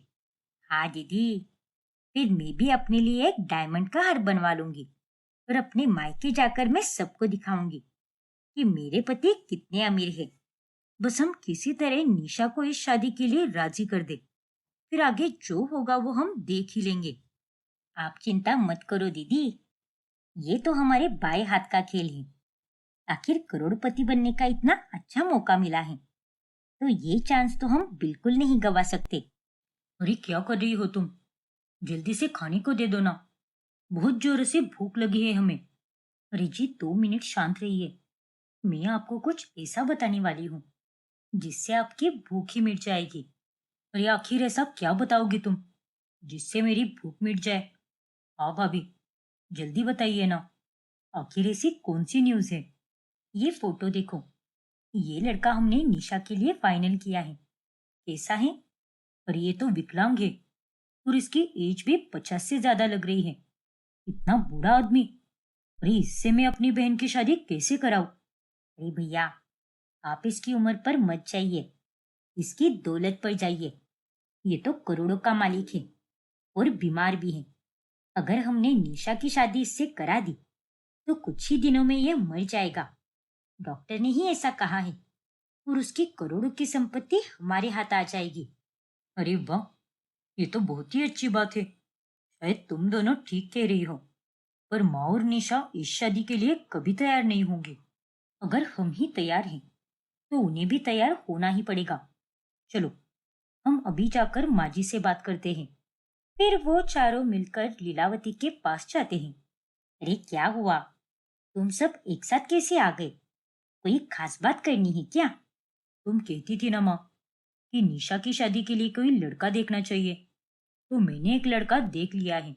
ये करोड़ों का मालिक है, और हमारी निशा के लिए ये बिल्कुल सही है। जरा दिखाओ तो कैसा है लड़का। अरे ये क्या, ये भी कोई लड़का है? ये तो आदमी है आदमी। इसकी तो आधी उम्र तक बीत चुकी है, और ये इसे कैसी हालत में बैठा है। नहीं नहीं, मैं ऐसे आदमी के साथ अपनी बेटी की शादी कभी नहीं कराऊंगी। अरे क्या माँ जी आप भी, इसके पास करोड़ों की संपत्ति है, और वो हमसे दहेज भी नहीं लेंगे, तो हमें ही फायदा होगा ना। और माँ, आपकी राय जानने के लिए हम यहाँ पर नहीं आए हैं। हम तो आपको बस फैसला सुना रहे हैं। निशा की शादी इसी के साथ होगी। देख बेटा, तू इस घर में बड़ा है, तो सोच समझ कर ही फैसला करना। और निशा तो तेरी इकलौती बहन है ना, और तू है कि उसकी शादी ऐसे लड़के से कराना चाहता है। देखिए माँ, सुजाता ठीक कह रही है। हमारे पास अभी इतने पैसे भी नहीं हैं, और अगर ये रिश्ता हमारे दरवाजे पर आया है, तो हमें इसे ठुकराना नहीं चाहिए। मैं ये रिश्ता मंजूर करता हूँ, हमें इससे कोई एतराज नहीं है। मोहन भी तैयार है, और कोमल को भी कोई एतराज नहीं है। और माँ जी, हम आपको 2 दिन का वक्त दे रहे हैं, आप लोग तैयार हो जाइए। फिर उसके बाद मैं लड़के वालों को बुला लूंगी। इतना कहकर वो लोग वहां से चले जाते हैं और उनकी बातें निशा भी सुन लेती है और वो रोने लगती है। रो मत बेटी, मैं किसी भी कीमत पर तुम्हारी शादी उस विकलांग लड़के से कभी नहीं होने दूंगी। पैसे है तो क्या हुआ, इसका ये मतलब बिल्कुल नहीं है कि मैं अपनी फूलसी बच्ची को ऐसे किसी भी आदमी के हाथ दे दूं। ये लोग चाहे कुछ भी कर ले, पर मैं तुम्हारी शादी नहीं होने दूंगी। निशा चुप ही रहती है और उसकी आंखों से आंसू लगातार गिरते ही रहते हैं। वही दूसरी तरफ, अरे दीदी, मुझे लगता नहीं कि माँ जी इस रिश्ते के लिए तैयार हो जाएगी। हमें कुछ करना होगा। रुको, आज रात हम निशा को अच्छे से सबक सिखाएंगे। फिर रात के समय जब निशा रसोई में बर्तन धो रही होती है, तभी वहां पर कोमल और सुजाता आती हैं। अरे क्या हुआ भाभी, इतनी रात गए आप दोनों किचन में क्या कर रही हो? कुछ चाहिए था क्या आपको? मुझे बुला लिया होता ना, मैं लेकर आती आपके लिए। देख निशा, सीधा सीधा बोल रही हूं मैं, तुम्हें उस रिश्ते के लिए हाँ करनी ही पड़ेगी और माँ जी को भी तू ही मनाएगी। हाँ हाँ बिल्कुल, क्योंकि वो तो हमसे मानने से रही, इसलिए ये काम तुम्हें ही करना पड़ेगा। नहीं भाभी, मैं उस बूढ़े आदमी से शादी कैसे कर लूं? आपको हो तो मैं किसी गरीब लड़के से भी शादी कर लूं, पर ऐसे विकलांग आदमी से मैं शादी बिल्कुल नहीं करना चाहती। देख निशा, अगर तूने ना की तो तेरी माँ की खैर नहीं। ना तो हम उसे समय पर खाना देंगे, ना ही दवाई देंगे। दिन रात हम उन्हें टॉर्चर करेंगे। अब भी समय है, सोच लो एक बार। अरे नहीं भाभी, ऐसा कुछ भी मत कीजिए, आखिर वो आपकी सास है। अरे हमारी सास है तो क्या हुआ, वो तुम्हारी माँ भी तो है ना। और अगर तुम्हें ही अपनी माँ की फिक्र नहीं है तो उसमें हम क्या कर सकते हैं, है ना दीदी? हाँ हाँ बिल्कुल, कोमल एकदम सही कह रही है। अगर तुम्हें ही अपनी माँ की कुछ भी नहीं पड़ी तो हमें भी उनसे कोई मतलब नहीं है। अरे नहीं नहीं, मेरी माँ को आप कुछ भी मत कीजिए। ठीक है, मैं इस रिश्ते के लिए तैयार हूँ। बस यही तो सुनना चाहते थे हम। अब जा अपनी माँ के पास और बता दे उन्हें कि तू ये रिश्ता करना चाहती है, और ये भी कह दे कि तुझे गरीबों वाली जिंदगी नहीं जीनी, इसलिए तू अब पैसे वाले आदमी से शादी करना चाहती है।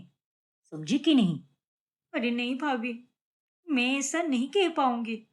नहीं कहेगी तो देख ले कि तेरी माँ के साथ क्या क्या होगा। अब फैसला तुम्हारे हाथ में है। इतना कहकर वो दोनों वहां से चली जाती हैं। हे भगवान, अब मैं क्या करूं? मेरी ये बातें सुनकर तो माँ का दिल टूट जाएगा।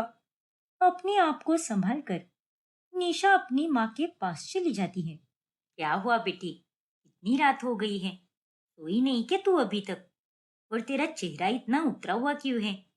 सब ठीक तो है ना? हाँ माँ, सब ठीक है। जब भैया भाभी ने आपसे उस लड़के की बात की, तब से मैं सोच रही हूँ कि मैं उसी से शादी कर लूं। ये तो क्या कह रही है बेटी, ऐसे विकलांग लड़के से तू शादी कैसे कर सकती है?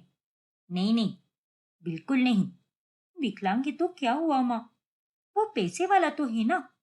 और अब मैं ये गरीबों वाली जिंदगी नहीं जीना चाहती। दिन भर भाभी मुझसे नौकरानी की तरह काम करवाती है। गलती हो जाए तो डांटना कम और मारती ज्यादा है। और अब मैं आराम की जिंदगी जीना चाहती हूँ, नहीं रहना मुझे यहाँ पर। ये तुझे क्या हो गया है बेटी? पहले तो तूने कभी ऐसी बातें नहीं की, फिर आज अचानक से क्या हो गया? आखिर ये सब तो क्यों कह रही है? बस माँ, अब मेरी आंखें खुल गई हैं और मैं उसी आदमी से शादी करना चाहती हूँ। इसलिए अब आप कुछ भी मत कहिए और इस रिश्ते को मंजूरी दे दीजिए। निशा की ये बातें सुनकर अब लीलावती रोने लगती है। वही निशा चुपचाप खड़ी रहती है। देखा दीदी, जैसे हमने सोचा था वही हुआ। आखिरकार निशा ने बोल ही दिया। हाँ कोमल, हमारा प्लान बिल्कुल सफल रहा। अब तो बस ये शादी का दिन तय हो जाए, फिर उसके बाद तो हमारे मजे ही मजे हैं। फिर बाद में सुजाता सुनैना को कॉल करती है। हेलो सुनैना काकी, निशा रिश्ते के लिए तैयार हो गई है। अब आप शादी का दिन तय कर दीजिए। अरे वाह, ये तो बड़ी अच्छी बात है। फिर आने वाली पूर्णिमा को ही शादी रखते हैं। लड़के का नाम सुधीर है। तब तक सब हो जाएगा ना? हाँ काकी, सब आराम से हो जाएगा। इतना वक्त काफी है हमारे लिए। इतना कहकर सुजाता फोन रख देती है। क्या कहा काकी जी ने? इस आने वाली पूर्णिमा को शादी है और इसमें बस एक ही हफ्ता बाकी है। चलो, हमें जल्दी से तैयारी करनी होगी। अरे क्या आप भी दीदी, हम इतना खर्च क्यों करें भला? हमें तो बस शॉर्टकट में शादी करानी है। मंदिर में ले जाकर सादी सिंपल शादी करा देते हैं। उतना ही हमारा खर्चा भी बच जाएगा। हाँ कोमल, ये बात तो तूने एकदम सही कही। देखते ही देखते सप्ताह बीत जाता है और आखिरकार शादी का दिन आ ही जाता है। कितना वक्त हो गया है, लेकिन बारात अभी तक क्यों नहीं आई? पता नहीं दीदी, शायद रास्ते में ही होगी। तभी एक चमचमाती मर्सिडीज कार आकर रुकती है और अंदर से एक हैंडसम युवक उतरता है और उसे देखकर सभी लोग हैरान रह जाते हैं। ये कैसे हो सकता है? हमने तो विकलांग लड़का देखकर हाँ कहा था, लेकिन ये तो इतना सुंदर और जवान है। हाँ दीदी, हमारे साथ तो धोखा हुआ है। ये दूल्हा तो कोई और ही निकला। तभी वहां पर सुनैना आती है। अरे बहू, ये कोई असली दूल्हा नहीं है। ये तो उस विकलांग लड़के का छोटा भाई है। निशा के साथ फेरे तो यही लेगा, पर पत्नी तो वो सिर्फ विकलांग सुधीर की ही कहलाएगी। अच्छा, ऐसी बात है क्या? फिर ठीक है। ये सुनकर निशा का चेहरा उतर जाता है। हे भगवान, कैसी जिंदगी है मेरी। शादी छोटे भाई से होगी, लेकिन पत्नी मैं बड़े भाई की बनूंगी। पता नहीं ऐसा कौन सा पाप किया था मैंने, तो आज मुझे ये सजा मिल रही है। फिर थोड़ी ही देर में रीति रिवाजों से शादी पूरी हो जाती है और जैसे ही निशा अपने ससुराल में गाड़ी से उतरती है, वो सामने एक बड़ा सा घर देखकर दंग रह जाती है। अरे बाप रे, ये तो किसी महल से कम नहीं है। सब कुछ कितना सुंदर है। पता नहीं मेरा पति कैसा होगा। मैंने तो सिर्फ फोटो ही देखी थी कि वो एक विकलांग है। तभी वहां पर उसकी सास लता आती है, लेकिन निशा का ध्यान बस दूसरी तरफ ही रहता है। अरे क्या हुआ निशा? जब से हम उतरे हैं, तब से तुम बस अंदर ही देखी जा रही हो। किसी का इंतजार कर रही हो क्या तुम? हाँ, वो आपका कोई बड़ा भाई है ना, तो उन्हें ही ढूंढ रही थी मैं। ये तुम कैसी बातें कर रही हो निशा? मैं इस घर का इकलौता बेटा हूँ और मैं ही तुम्हारा पति हूँ। अंदर सिर्फ मेरी माँ, पिताजी और बहन है, और कोई भी नहीं है। ये कैसे हो सकता है? मेरा रिश्ता तो विकलांग लड़के से तय हुआ था, फिर ये इतना हैंडसम कैसे निकला? आखिर यहाँ पर क्या चल रहा है? मुझे तो कुछ समझ ही नहीं आ रहा। अरे कहाँ खो गई बहू? इधर देखो और अपना दाहिना पैर आगे करके घर में प्रवेश करो। कलश गिराकर निशा घर के अंदर प्रवेश करती है और जैसे ही निशा अपने कमरे में जाने लगती है, तभी उसकी ननंद अर्चना उसका रास्ता रोक लेती है। रुक जाइए भैया भाभी, आप दोनों ऐसे अंदर नहीं जा सकते। पहले आप मुझे एक डायमंड सेट दे दो, फिर उसके बाद ही मैं आपको जाने दूंगी। और हाँ भाभी, आप भी मुझे कुछ इनाम में दीजिए, वरना मैं आपको अंदर जाने ही नहीं दूंगी। हे भगवान, ये कैसी ननंद है? अभी अभी तो आई हूं मैं इस घर में, और ये मेरे साथ किस तरह से बर्ताव कर रही है? अरे मेरी प्यारी बहना, अभी के लिए मान जाओ ना। मेरे पास अभी सिर्फ 5,000 ही है, तो इसे ही रख ले। फिर बाद में मैं तुझे डायमंड सेट दिला दूंगा। नहीं भैया, मैं इतने पैसों में नहीं मानने वाली। मुझे तो वही सेट चाहिए। और भाभी, आपके पास भी अभी जितने पैसे हैं वो सारे दे दो, तभी मैं आपको अंदर जाने दूंगी।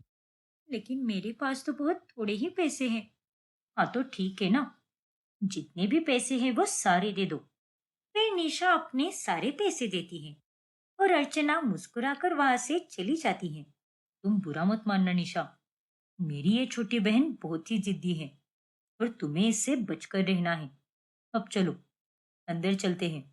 निशा कमरे में दाखिल होती है और चारों ओर देखकर वो हैरान रह जाती है। ये क्या? ये तो कितना लग्जरी कमरा है। मैंने अपनी पूरी जिंदगी में ऐसा कमरा कभी नहीं देखा। और ये बेड है या किसी राजा का आसन है? आखिर एक बेड इतना खूबसूरत कैसे हो सकता है? पता नहीं मैं कहाँ पर आ गई हूँ। घर में तो मैं किचन में सोया करती थी, और आज देखो, आज मेरा इतना सुंदर रूम है। देखो निशा, तुम थोड़ी देर बैठ जाओ, मुझे एक काम याद आया, मैं अभी वापस आता हूँ। इतना कहकर सुधीर कमरे के बाहर चला जाता है और निशा कमरे में अकेली रह जाती है और घबराकर वह खुद से बातें करने लगती है। मुझे अभी सुनैना काकी से बात करनी होगी, क्योंकि ये रिश्ता तो वही लेकर आई थी। फिर निशा सुनैना को फोन लगाती है।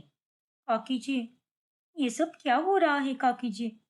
आपने तो कहा था कि मेरी शादी एक विकलांग लड़के से हो रही है, पर ये लड़का तो एकदम हैंडसम और पढ़ा लिखा है, और इसका तो कोई भाई भी नहीं है। तो फिर आपने हमसे झूठ क्यों कहा? जानती हूँ बेटी कि मैंने तुमसे झूठ कहा, और तुम्हारी शादी किसी विकलांग से नहीं, बल्कि उसी हैंडसम लड़के से हुई है। और अगर मैंने पहले सच्चाई बता दी होती, तो तुम अपनी माँ को बताती, और तेरी वो भाभिया ये रिश्ता कभी नहीं होने देती। अरे वो चाहती ही नहीं थी कि तुम्हारी शादी किसी सुंदर और अच्छे घर के लड़के से हो, और इसीलिए मैंने ये झूठ बोला, ताकि तेरी जिंदगी सुधर जाए। पर काकी जी, आपने मुझे ये बात पहले क्यों नहीं बताई? इतनी लग्जरी लाइफ और ये बड़ा सा घर, इनका रहन सहन देखकर मुझे बहुत डर लग रहा है। मुझे लगता नहीं कि मैं यहाँ पर ढल भी पाऊंगी। पता नहीं इन लोगों का स्वभाव कैसा होगा। मुझे तो कुछ समझ ही नहीं आ रहा। मैंने तो अपने सपने में भी नहीं सोचा था कि मैं किसी ऐसे घर की बहू बनूंगी। अरे ये सब तो तुम्हारा हक है बेटी। भगवान ने तुझे तेरा अधिकार दे दिया है, इसलिए अब तो खुश रहे, अपने पति के साथ एक अच्छी जिंदगी जी। और हाँ, अपनी भाभियों को बिल्कुल मत बताना कि तेरा पति इतना हैंडसम है, वरना वो दोनों कुछ ना कुछ गड़बड़ जरूर कर देगी। अब चल, रखती हूँ मैं फोन, और अपना ध्यान रखना। इतना कहकर सुनैना फोन काट देती है। पता नहीं काकी ने मुझे कहाँ फंसा दिया है। अगर मुझे ये बात पहले से पता होती, तो मैं ये शादी कभी नहीं करती। अब पता नहीं आगे क्या होने वाला है। तभी वहां पर सुधीर आ जाता है। अरे क्या हुआ निशा, तुम इतनी परेशान क्यों लग रही हो? सब ठीक तो है ना? अरे जब से तुम इस घर में आई हो, तब से एकदम चुप चुप सी रहती हो, कोई बात भी नहीं करती तुम। दरअसल मुझे यकीन ही नहीं हो रहा, मैं तो गांव की एक सीधी सादी लड़की हूँ, और आज यहाँ इतनी बड़े घर की बहू बन गई हूँ। हाँ तो इसमें घबराने की क्या बात है? मेरी माँ की ही इच्छा थी कि मैं किसी गांव की सीधी सादी लड़की से शादी करूं। मेरी कई गर्लफ्रेंड्स थी, लेकिन जो सादगी एक गांव की लड़की में होती है, वो किसी में नहीं होती। इसीलिए मैंने तुमसे शादी के लिए हाँ किया, और अब हम दोनों पति पत्नी हैं। इसीलिए तुम्हें इतना झिझकने की कोई जरूरत नहीं है। जो भी दिल में हो वो खुलकर कह सकती हो। जी, वो मैं बोल रही थी कि लगता है कि तुम्हें अब भी थोड़ा अजीब सा लग रहा है।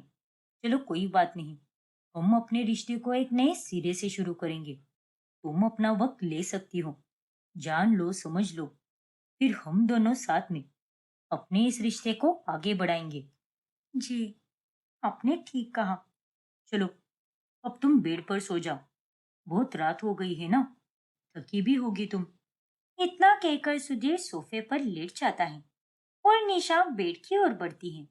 तभी दरवाजे पर दस्तक होती है। अरे निशा बहू, तुम्हें पता है ना कल क्या है? क्या है मम्मी जी? अरे तुम्हारी पहली रसोई है, तो जल्दी उठ जाना, नहा धोकर तैयार रहना, फिर हम सब मिलकर तुम्हारी पहली रसोई करेंगे। जी मम्मी जी, मैं तैयार रहूंगी। अच्छा अब सो जाओ, शादी की भागदौड़ के कारण थक गई होगी ना। इतना कहकर लता चली जाती है और निशा बेड पर बैठी हुई सोच में डूब जाती है। पता नहीं मैं पहली रसोई का क्या करूंगी। अगर देर से उठी तो मम्मी जी मुझ पर नाराज हो जाएगी। पता नहीं मम्मी जी का स्वभाव कैसा होगा, क्या वो भाभी की जैसी होगी? पता नहीं कल क्या होने वाला है, पर सब ठीक करने की मैं पूरी कोशिश करूंगी। भगवान जी, मेरी मदद करना। फिर अगली सुबह निशा घबराते हुए उठ जाती है। सुबह के 3 बज गए हैं। अब मुझे जल्दी से नहा धोकर तैयार होना होगा, फिर रसोई में खाना भी तो बनाना है। आज मेरी पहली रसोई है, तो मम्मी जी को शिकायत का कोई मौका नहीं दूंगी मैं। निशा फटाफट बिस्तर से उठकर नहाने चली जाती है। फिर नहाने के बाद वो किचन में चली जाती है और वो वहां पर तरह तरह के पकवान बनाने लगती है। सब बनाकर रख दिया है, पर मम्मी जी और बाकी घर वाले तो अभी तक उठे भी नहीं हैं। चलो, जब तक सब उठते हैं तब तक मैं थोड़ा आराम कर लेती हूँ। 3 बजे से लगातार काम ही कर रही हूँ, जिस कारण बहुत थक गई हूँ। नींद भी पूरी नहीं हुई। निशा रसोई से चली जाती है। वही दूसरी तरफ सुबह के 7 बज गए हैं। अब जाकर बहू को उठा देती हूँ। आज उसकी पहली रसोई है ना, तो सबसे पहले उसका चूल्हा पूजन करवाना होगा। फिर लता पानी पीने के लिए रसोई में चली जाती है। तभी, अरे ये क्या, इतने सारे पकवान किसने बना दिए? इतना सब बनाने के लिए तो किसी को पूरी रात लग जाए। कहीं ये सब बहू ने तो नहीं बनाया? फिर लता तुरंत निशा के कमरे में चली जाती है। अरे बहू, रसोई में कितने सारे पकवान रखे हुए हैं, वो सब किसने बनाया है? वो सब मैंने ही बनाया है माँ जी। आप ही ने कहा था ना कल कि आज मेरी पहली रसोई है, इसीलिए मैंने सब कुछ बनाकर रख दिया। अरे निशा बहू, ये तुम्हारी पहली रसोई थी, कोई युद्ध नहीं। लगता है पूरी रात तुम रसोई में ही थी। जी मम्मी जी, मैं रात के 3 बजे ही उठ गई थी। सोचा अगर दोबारा से सो गई तो वापस उठने में देर हो जाएगी और फिर आप डांटने लगोगे, इसलिए मैंने जल्दी जल्दी में सब कुछ बना दिया। अरे मेरी भोली वाली बहू, तुम्हें इतनी मेहनत करने की कोई जरूरत नहीं थी। घर में कितने सारे नौकर हैं। अरे तुम्हें तो बस चूल्हे की पूजा करनी थी। अगर मीठे में हलवा और सबके लिए चाय बना देती तो भी मुझे चल जाता। ऐसा ही क्या? मुझे नहीं पता था मम्मी जी। चल कोई बात नहीं बेटा, लेकिन अगली बार से तुम्हें किचन में जाने की कोई जरूरत नहीं है।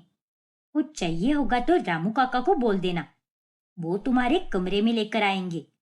जी मम्मी जी, लेकिन मुझे ये सब करने की आदत है और ये काम तो मैं बचपन से ही करती आई हूँ। बेटा, अब आदत बदलनी होगी तुम्हें। मैं घर में बहू लेकर आई हूँ, नौकरानी नहीं। अगर मुझे काम ही करवाना होता तो मैं और नौकरानी रख लेती ना।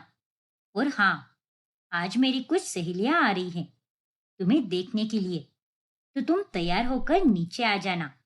जी मम्मी जी, लेकिन मैं कौन से कपड़े पहनूं? देखो बेटा, जो तुम्हें अच्छा लगे वही पहन लो, उसमें मुझे कोई आपत्ति नहीं है। इतना कहकर लता वहां से चली जाती है। हे भगवान, मेरे पास तो ज्यादा कपड़े भी नहीं हैं। जाने दो, मम्मी जी ने दी हुई ही साड़ी पहन लेती हूँ, वही सबसे अच्छी है।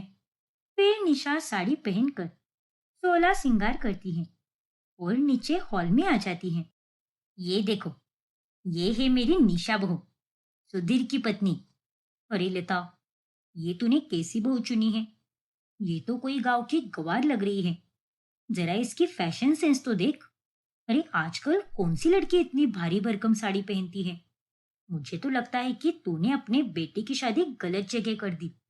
अरे चुप हो जा, कितनी सुंदर तो लग रही है ये। अब ये तो एक नई दुल्हन है ना, तो वो तो ऐसी ही सजनी संवरनी चाहिए ना। अरे क्या तुम भी, जरा सुधीर को देखो तुम, इतना हैंडसम, पढ़ा लिखा और शहर में काम करने वाला लड़का है, और ये तो एकदम सादी सीधी और देहाती लड़की है। मुझे तो ये जोड़ी बिल्कुल नहीं जमी। और इससे अच्छा तो यही होता कि तू अपने बेटी की शादी मेरी बेटी से करा देती। कितनी मॉडर्न और पढ़ी लिखी है वो, ऊपर से कितनी सुंदर भी है वो। बस कर दी माँ, तुम्हारी बेटी को भी देखा है मैंने। हर दिन हाफ पैंट पहनकर 4-4 लड़कों के साथ बाइक पर घूमती रहती है। अरे ऐसी लड़की को कोई अपनी बहू बनाता है क्या? अरे आजकल तो यही फैशन है। बॉयफ्रेंड गर्लफ्रेंड रखना कोई बड़ी बात नहीं है। तुम्हारे यहाँ पर नहीं होगी, पर हमारे संस्कारों में ये बहुत बड़ी बात है। देख रीमा, शादी कोई मजाक नहीं है, और मैंने अपनी बहू दिल से चुनी है, और वो मुझे बहुत पसंद है। और अगर तुम्हें पसंद ना भी हो तो उससे मुझे कोई फर्क नहीं पड़ता। फिर कुछ ही देर में उसकी सहेलियां चली जाती हैं। फिर बाद में, देख बहू, उस रीमा की बातों का बुरा मत मानना। उसे तो बस कुछ भी बोलने की आदत है। तुम जैसी हो वैसी ही रहो। और ये लो, ये मेरी खानदानी अंगूठी है। मेरी सास ने मुझे दी थी और अब मैं ये तुम्हें दे रही हूँ। इसे हमेशा संभाल कर रखना। जी मम्मी जी, मैं इसे अच्छे से संभाल कर रखूंगी। ऐसे ही 2 दिन बीत जाते हैं। फिर अगली सुबह, अरे निशा बहू, आज तुम्हारी पगफेरी की रस्म है, इसीलिए तुम मायके चली जाओ। फिर 2-3 दिनों के बाद सुधीर तुम्हें वापस लेने आ जाएगा। हे भगवान, मैं मायके नहीं जाना चाहती। अगर भाभी को पता चल गया कि मेरी शादी इतने अच्छे लड़के से हुई है, तो पता नहीं वो मेरी माँ के साथ क्या करेगी। नहीं नहीं, मैं बिल्कुल नहीं जाना चाहती। अरे क्या हुआ बहू, कहाँ खो गई तू? तुझसे बात कर रही हूँ मैं, तू सुन रही है ना? जी, जी मम्मी जी, सुन रही हूँ मैं।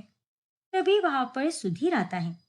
अरे सुधीर बेटा, आज बहू को उसके मायके छोड़ देना। हमारे यहाँ पर यही रिवाज है। पर माँ, आज मेरी एक बहुत ही जरूरी मीटिंग है। अगर आप कहे तो मैं ड्राइवर को भेज देता हूँ ना, वो छोड़ाएगा इसे। नहीं बेटा, पहली बार पति ही पत्नी को मायके छोड़ने जाता है और ये हमारी पीढ़ियों से चली आ रही परंपरा है। ठीक है माँ, चलो निशा, जल्दी से तैयार हो जाओ, फिर उसके बाद मुझे ऑफिस भी पहुंचना है। निशा फटाफट तैयार हो जाती है। फिर सुधीर निशा को उसके मायके छोड़ देता है। आप अंदर नहीं आएंगे? नहीं निशा, मेरी एक बहुत ही इंपॉर्टेंट मीटिंग है, तो मुझे वहीं पर जाना होगा। जब तुम्हें पिकअप करना होगा तब बोल देना, मैं उस टाइम घर के अंदर आ जाऊंगा। पर अब नहीं, अब मुझे बहुत देर हो रही है, वरना मैं तुम्हारी माँ और भाभीियों से मिलकर जरूर चला जाता। पर अभी के लिए मैं निकलता हूँ। इतना कहकर सुधीर वहां से चला जाता है। अच्छा हुआ कि आप अंदर नहीं आए, वरना अगर भाभीियों को पता चल जाता तो पता नहीं क्या हो जाता। फिर निशा जैसे ही घर में जाती है, तभी, अरे वाह महारानी, आ गई तुम। जब से वहां पर गई हो तब से हमें तुम भूल ही गई हो। अरे कॉल करना भी जरूरी नहीं लगा क्या तुम्हें? लगता है इसे अमीरी की हवा लग गई है। देख निशा, तू कितनी भी अमीर घर की बहू क्यों ना बन जाए, आखिर है तो तू इस घर की नौकरानी ही, समझी कि नहीं? अब जा, मेरे और भाभी के लिए एकदम कड़क चाय बना कर ला और जल्दी आना। जी भाभी, मैं अभी लेकर आती हूँ। निशा अपनी पर्स वही रख देती है और वो किचन में चाय बनाने जाती है। चलो इसका पर्स देखते हैं, आखिर कितने पैसे लेकर आई है महारानी। शायद कुछ गहने वगैरह भी होंगे। चलो देखते हैं। फिर दोनों पर्स खोलती है तो उसमें से पैसे निकलते हैं। अरे वाह, इसके पर्स में तो कितने सारे पैसे हैं। इतने पैसे तो मैंने अपनी पूरी जिंदगी में नहीं देखे। चलो भाभी, इसी पैसों से शॉपिंग करके आते हैं। अरे इतने दिनों बाद इतना पैसा मिला है, तो क्यों ना हम लोग अपने लिए अच्छे अच्छे कपड़े और साड़ियाँ खरीद ले। आखिर हमने भी तो शादी के काम में कितनी मेहनत की है, तो थोड़ा इनाम तो हमें मिलना ही चाहिए ना। फिर वो पैसे लेकर सुजाता और कोमल बाजार की तरफ निकल जाती है और तभी वहां पर निशा चाय लेकर आती है। अरे, ये भाभिया कहाँ चली गई? एक काम करती हूँ, ये चाय माँ को ही दे देती हूँ। फिर निशा लीलावती के पास चली जाती है। मैं आ गई माँ, ये चाय पी लो और मुझे माफ कर दो। तू मुझसे बात ही मत कर निशा, तूने मेरा दिल तोड़कर ये शादी की है, इसीलिए मैं तुझसे अभी तक नाराज हूँ। इस चाय से मैं बिल्कुल नहीं मानने वाली। देखिए माँ, भाभी और भैया तो घर पर नहीं है, तो मैं आपको एक सच्चाई बता देती हूँ। जिससे मेरी शादी हुई है वो कोई विकलांग लड़का बिल्कुल नहीं है, बल्कि वो तो एक अच्छा खासा लड़का है। और सभी को यही बताया गया कि वो मेरा देवर है और ये सब काकी की साजिश थी, ताकि भाभी लोग मेरी शादी के लिए तैयार हो जाए। क्या तू सच कह रही है बेटी? तुम्हारा पति सच में एक अच्छा इंसान है? नहीं माँ, वो एक अच्छा इंसान ही नहीं, बल्कि बहुत ही अच्छे दिल के भी हैं। उन्होंने मुझे हमेशा सपोर्ट किया है और जब मैं वहां पर घबराती थी तब वही मुझे समझाते थे, और अब मुझे यहाँ पर वो कार से ही ड्रॉप करके गए हैं। भाभीियों को पता ना चले, इसीलिए मैंने उन्हें अंदर आने की जिद ही नहीं की। भगवान का लाख लाख शुक्र है बेटा, वरना मैं तो तेरी शादी से बहुत परेशान थी कि तुम्हारी शादी एक अपाइस से हो गई। चलो अच्छी बात है, भगवान जी ने मेरी प्रार्थना सुन ली। वो तो है माँ। चलो अब आप ये चाय पी लो। तभी लीलावती को जोर से खांसी आ जाती है। अरे क्या हुआ माँ, आपको कितनी खांसी आ रही है? रुकिए, मैं दवाई लेकर आती हूँ। अरे नहीं बेटा, घर में तो कोई दवाई नहीं है। ये आप क्या कह रही हो माँ? कहाँ पर गई सारी दवाइयाँ? भैया भाभी ने नहीं लाई क्या? नहीं बेटा, तुम्हारी भाभीयों ने सारी दवाई उठाकर फेंक दी। वो कहती है कि अब इन दवाइयों की कोई जरूरत नहीं है। जाने दो, कोई बात नहीं माँ, मैं आपके लिए दवाई लेकर आती हूँ। माँ जी ने आते वक्त मुझे कुछ पैसे दिए थे। फिर जब निशा अपना पर्स देखती है तो उसमें 1 रुपया भी नहीं होता। पर ये क्या, मेरे पास तो 1 रुपया भी नहीं है। मेरे सारे पैसे कहाँ खो गए? तुम्हारी लालची भाभीयों ने सारे पैसे निकाल लिए होंगे और गई होगी शॉपिंग करने। तो अब मैं क्या करूँ माँ? आपके लिए दवाई कहाँ से लेकर आऊँ? एक काम करती हूँ, बड़ी भाभी के कबर्ड में पैसे होंगे तो वहीं से ले लेती हूँ। फिर निशा सुजाता के कमरे में जाती है और अलमारी खोलकर वहां से 50 रुपए निकालती है और मेडिकल जाकर वो दवाई लेकर आती है। ये लो माँ, ये दवाई खा लो, इससे आपको ठीक लगेगा। दवाई के कारण लीलावती की खांसी थोड़ी कम हो जाती है। तू सच में बहुत गुनी है बेटी, तुम्हारे आते ही मेरे सारे दुख दूर हो गए। जब से तुमने शादी के लिए हाँ कहा था, मैं चैन से सो भी नहीं पाई। पर अब मुझे कोई चिंता नहीं, अब तो मैं आराम से सो पाऊंगी। इसी बीच सुजाता और कोमल शॉपिंग से घर लौटती है। देखो ना कोमल, मेरी ये सैंडल कितनी अच्छी लग रही है ना? हाँ भाभी, और ये देखो मेरी साड़ी, जो हमारे पूरे गांव में किसी के पास नहीं होगी। बहुत ही सुंदर है। सब कुछ कितना अच्छा मिला ना। चलो अब इसे अलमारी में रख देते हैं। सुजाता अपनी खरीदी हुई चीजें लेकर कमरे में जाती है और तभी मेरी अलमारी कैसे खुल गई? किसने खोला होगा इसे? फिर सुजाता गुस्से में बाहर आती है। किसकी हिम्मत हुई मेरी अलमारी खोलने की? दरअसल भाभी, माँ को बहुत खांसी आ रही थी और दवाई के लिए मेरे पास 1 रुपया भी नहीं था। आपने ही मेरे सारे पैसे निकाल लिए थे, तो मैंने मजबूर होकर आपकी अलमारी खोली और वहां से बस 50 रुपए ही ले लिए। माँ के लिए दवाई लानी थी ना, इसीलिए। तेरी इतनी हिम्मत! एक दिन में ही इतनी चालाकी सीख ली तूने कि बिना मुझसे पूछे तूने मेरी अलमारी को छुआ। रुक जा, अभी तेरी खाल उधेड़ देती हूँ मैं। इसकी जुबान तो देखो, एकदम तेज चलने लगी है। इसे तो सबक सिखाना ही होगा। और इसके हाथ में ये कैसी अंगूठी है जो इतनी चमक रही है? इसे तो मैं ही लूंगी। इतना कहकर कोमल वो अंगूठी छीन लेती है। नहीं भाभी, भगवान के लिए ये अंगूठी मुझे वापस दे दीजिए, क्योंकि ये अंगूठी मुझे मेरी सासू माँ ने दी है और वो मुझ पर बहुत गुस्सा करेगी। लेकिन वो दोनों उसकी कुछ भी नहीं सुनती। ऐसे ही कुछ दिन बीत जाते हैं और सुजाता और कोमल फिर से निशा के साथ क्रूरता से पेश आने लगते हैं। तू यहाँ पर क्यों आई बेटी? चली जा वापस। ये लोग जल्लाद हैं। अरे ये तो तुझे ढंग से जीने भी नहीं देंगे। आप चिंता मत कीजिए माँ, सुधीर जी ने कहा था मुझसे कि वो मुझे लेने आएंगे, तो वो यहाँ पर किसी भी वक्त आ सकते हैं। फिर मैं उनके साथ चली जाऊंगी। अपना ध्यान रखना बेटी। फिर निशा वहां से चली जाती है और घर में किसी को बिना बताए ही वो वहां से निकल जाती है और वो सुधीर को कॉल करती है। अरे सुधीर जी, कहाँ रह गए आप? मैं कब से आपका इंतजार कर रही हूँ। आप आए क्यों नहीं यहाँ पर? मैं बस 5 मिनट में पहुंच रहा हूँ, तुम घर के बाहर ही खड़ी रहना। फिर 5 मिनट में सुधीर वहां पहुंच जाता है और निशा उस कार में बैठ जाती है। अरे क्या हुआ निशा, तुम इतनी मुरझाई सी क्यों लग रही हो? सब ठीक तो है ना?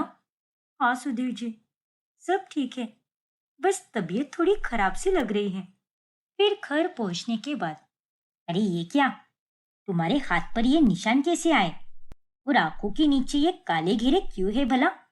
अरे ये सब क्या हुआ है तुम्हारे साथ?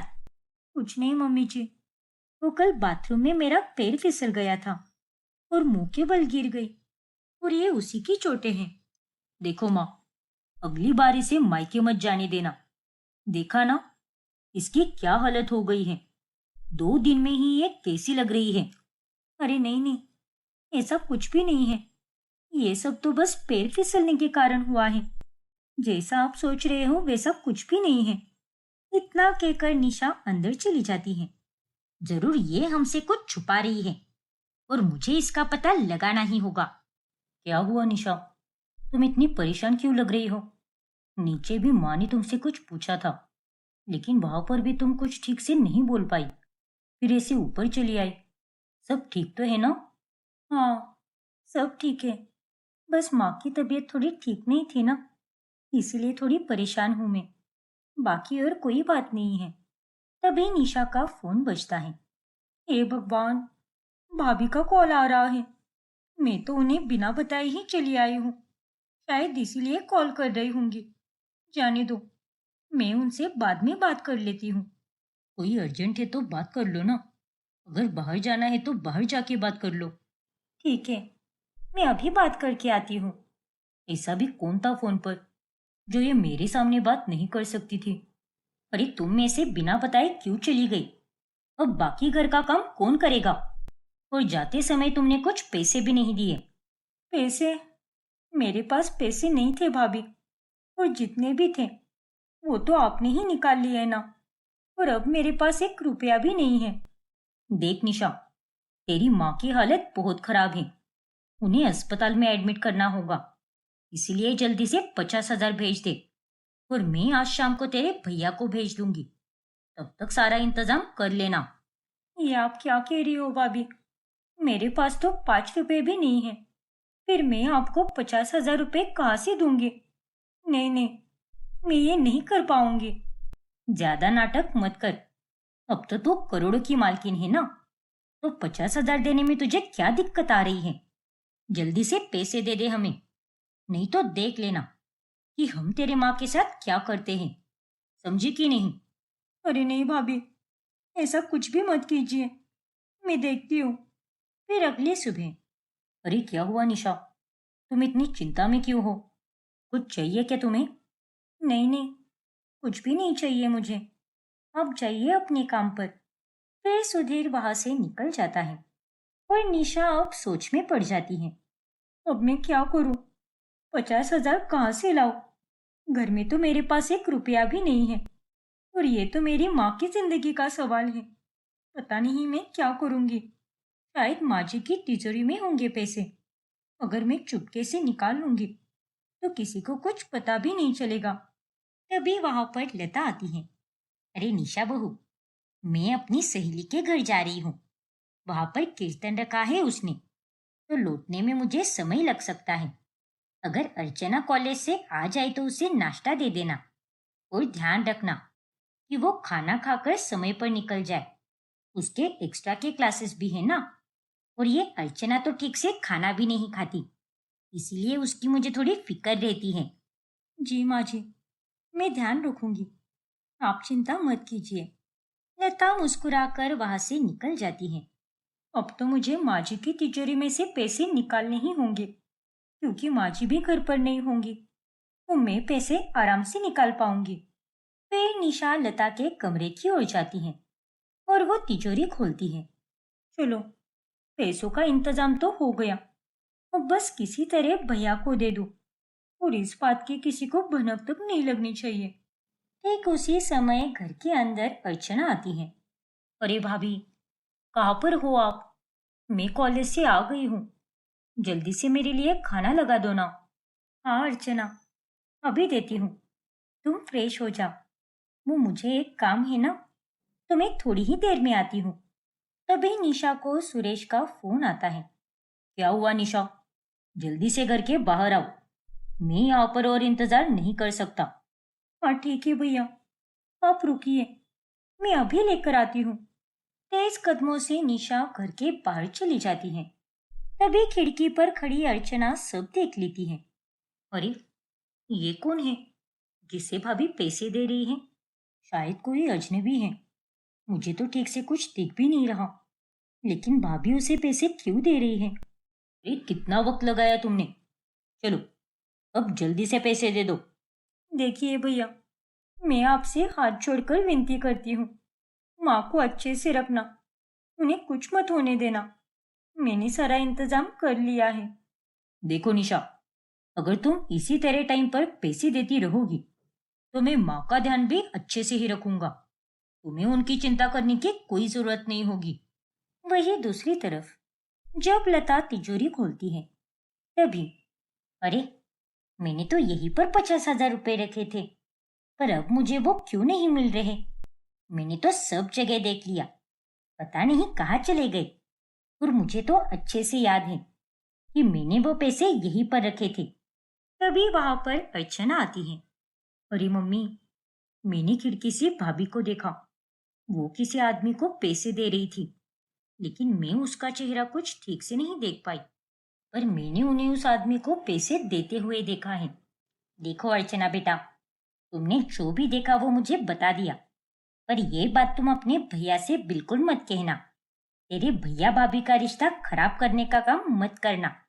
अब तुम्हें भी समझना होगा कि वो इस घर की बहू है, और ऐसी बातें करके इस घर में कलेश पैदा मत करो। ठीक है मम्मी, लेकिन मैंने तो बस जो देखा वही बोला ना। मैं थोड़ी ना अपने मन का कुछ बता रही हूँ। क्या चल रहा है इस घर में? मेरी बेटी तो कभी झूठ नहीं बोलती, और बहू जब से मायके से आई है वो कुछ अलग सी ही लग रही है। मुझे इसका पता लगाना ही होगा। ऐसे ही कुछ दिन बीत जाते हैं। फिर एक दिन, देख सुधीर बेटा, तूने बहू से बात की कि नहीं वो तो मुझे नहीं पता, पर वो जब से मायके से आई है कुछ बदली बदली सी लग रही है। हर वक्त वो खोई खोई रहती है, जैसे कि वो हमसे कुछ छुपा रही है। ठीक है मम्मी, आज रात ही मैं उससे बात करता हूँ, देखता हूँ कि आखिर क्या मामला है। निशा अकेली ही बैठी होती है और तभी वहां पर सुधीर आता है। अब मैं क्या करूं? पता नहीं माँ की तबीयत कैसी होगी। भैया ने पैसे तो ले लिए मुझसे, पर पता नहीं उनका इलाज कराया कि नहीं। और अगर ये बात माँ जी को पता चल गई कि मैंने उनकी तिजोरी से 50,000 रुपए निकाले हैं, तो ना जाने वो क्या सोचेगी। हे भगवान, ये मैंने क्या कर दिया? कहाँ फंस गई मैं? अरे क्या हुआ निशा, तुम इतनी परेशान क्यों लग रही हो? सब ठीक तो है ना? जी कुछ नहीं, वो बस मेरी तबीयत कुछ ठीक नहीं लग रही थी, इसलिए मन ही नहीं लग रहा। हाँ तो इसमें घबराने की क्या बात है? हम दोनों पति पत्नी हैं, और अगर तुम्हें किसी बात की परेशानी है या फिर कोई दिक्कत है तो तुम मुझसे खुलकर कह सकती हो। मैं तुम्हारी मदद जरूर करूंगा। नहीं नहीं, ऐसी तो कोई बात नहीं है, मैं ठीक हूँ।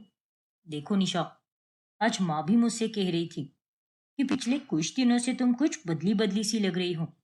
अगर ऐसा कोई राज है तो तुम मुझे बता सकती हो। नहीं नहीं, ऐसी तो कोई बात नहीं है। और अगर माँ जी को ऐसा कुछ लग रहा था तो वह सीधे आकर मुझसे कहती ना। लेकिन मैंने आपसे कुछ भी नहीं छुपाया है, मेरा विश्वास कीजिए।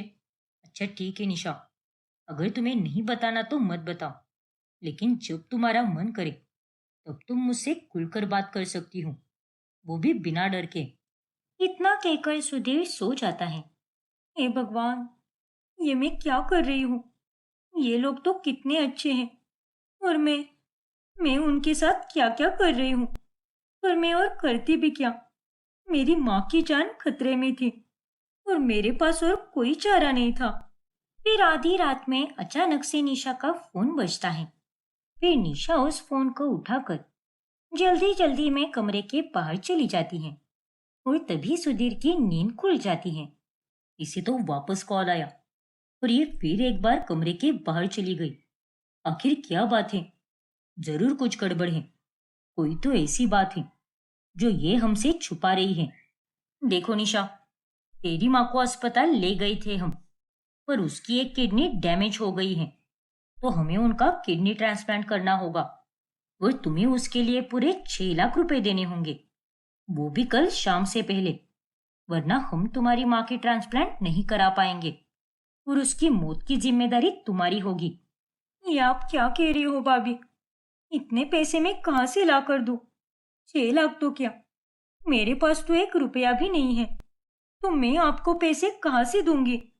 ठीक है, अगर तू पैसे नहीं ला पाई तो उसका यही मतलब है कि तेरी माँ जिए या मरे, तुझे उससे कोई फर्क नहीं पड़ता। अरे नहीं भाभी, ऐसा कुछ भी नहीं है। अगर ऐसा नहीं है तो कल शाम से पहले पैसे यहाँ पर लेकर आना, समझी कि नहीं? इतना कहकर सुजाता फोन रख देती है और उसकी बातें सुनकर निशा पूरी तरह हैरान रह जाती है। 6 लाख रुपए, आखिर इतने पैसों का इंतजाम मैं कहाँ से करूं? माँ जी की तिजोरी में बहुत से पैसे थे, लेकिन अगर मैं इतनी बड़ी रकम निकालूंगी तो सबको मुझ पर शक हो जाएगा, और अगर मैंने पैसे नहीं दिए तो मेरी माँ तो मर ही जाएगी। पता नहीं भाभी मेरे साथ क्या क्या कराएंगे। हे भगवान, ये मैं कहाँ फंस गई हूँ। निशा पूरी रात परेशान रहती है और जैसे ही सुबह होती है वो लता के पास चली जाती है। अच्छा हुआ जो तू आ गई बहू। वैसे आज मैंने सारे नौकरों को छुट्टी दे दी है। एक की तबीयत ठीक नहीं थी और एक की माँ बीमार थी, तो उसे डॉक्टर के पास जाना था। तो एक काम कर, आज तू ही एक अच्छी सी कड़क चाय बना दे। मेरे सर में बहुत दर्द हो रहा है बेटा। जी माँ जी, अभी बना देती हूँ। निशा रसोई में चली जाती है और तभी सुजाता का कॉल आता है। अरे तूने पैसों का इंतजाम किया या नहीं? आज 2 बजे से पहले पैसे जमा करने हैं। जी भाभी, मैं पैसे लाने की पूरी कोशिश करूंगी।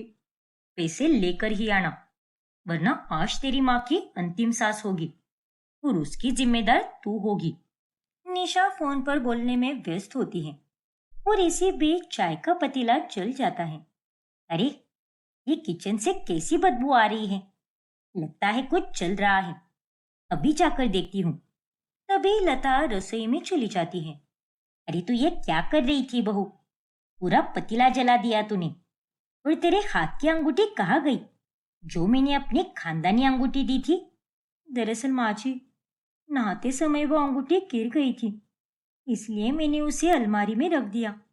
बाद में पहन लूंगी मैं। और माफ करना माँ जी, वो मैं फोन पर बात कर रही थी ना, इसलिए चाय पर ध्यान ही नहीं गया और पूरा पतीला जल गया। लेकिन कोई बात नहीं, मैं आपके लिए दूसरी चाय बना देती हूँ। लेकिन बहू, तू ऐसे किससे बात कर रही थी जो तेरा ध्यान भी नहीं रहा कि तुम्हारी चाय जल रही है? एक दोस्त थी माँ जी, उसी से बात कर रही थी। आप बाहर जाकर इंतजार कीजिए ना, और मुझे बस 5 मिनट दीजिए, फिर मैं आपके लिए चाय बना कर लाती हूँ। अर्चना ने जो भी कहा उसमें सच्चाई है। कोई तो बात जरूर है जो बहू हमसे छुपा रही है। आज पूरा दिन उस पर नजर रखनी पड़ेगी।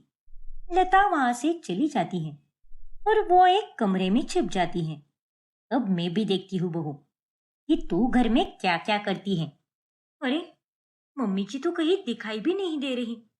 अगर मैं अभी पैसे निकाल कर दे दूं तो शायद माँ बच जाएगी, और जब तक सब लोग आएंगे तब मैं आकर कह दूंगी कि शायद घर में कोई चोरी हुई है, जिससे किसी को मुझ पर शक भी नहीं होगा कि तिजोरी में से पैसे मैंने ही निकाले हैं।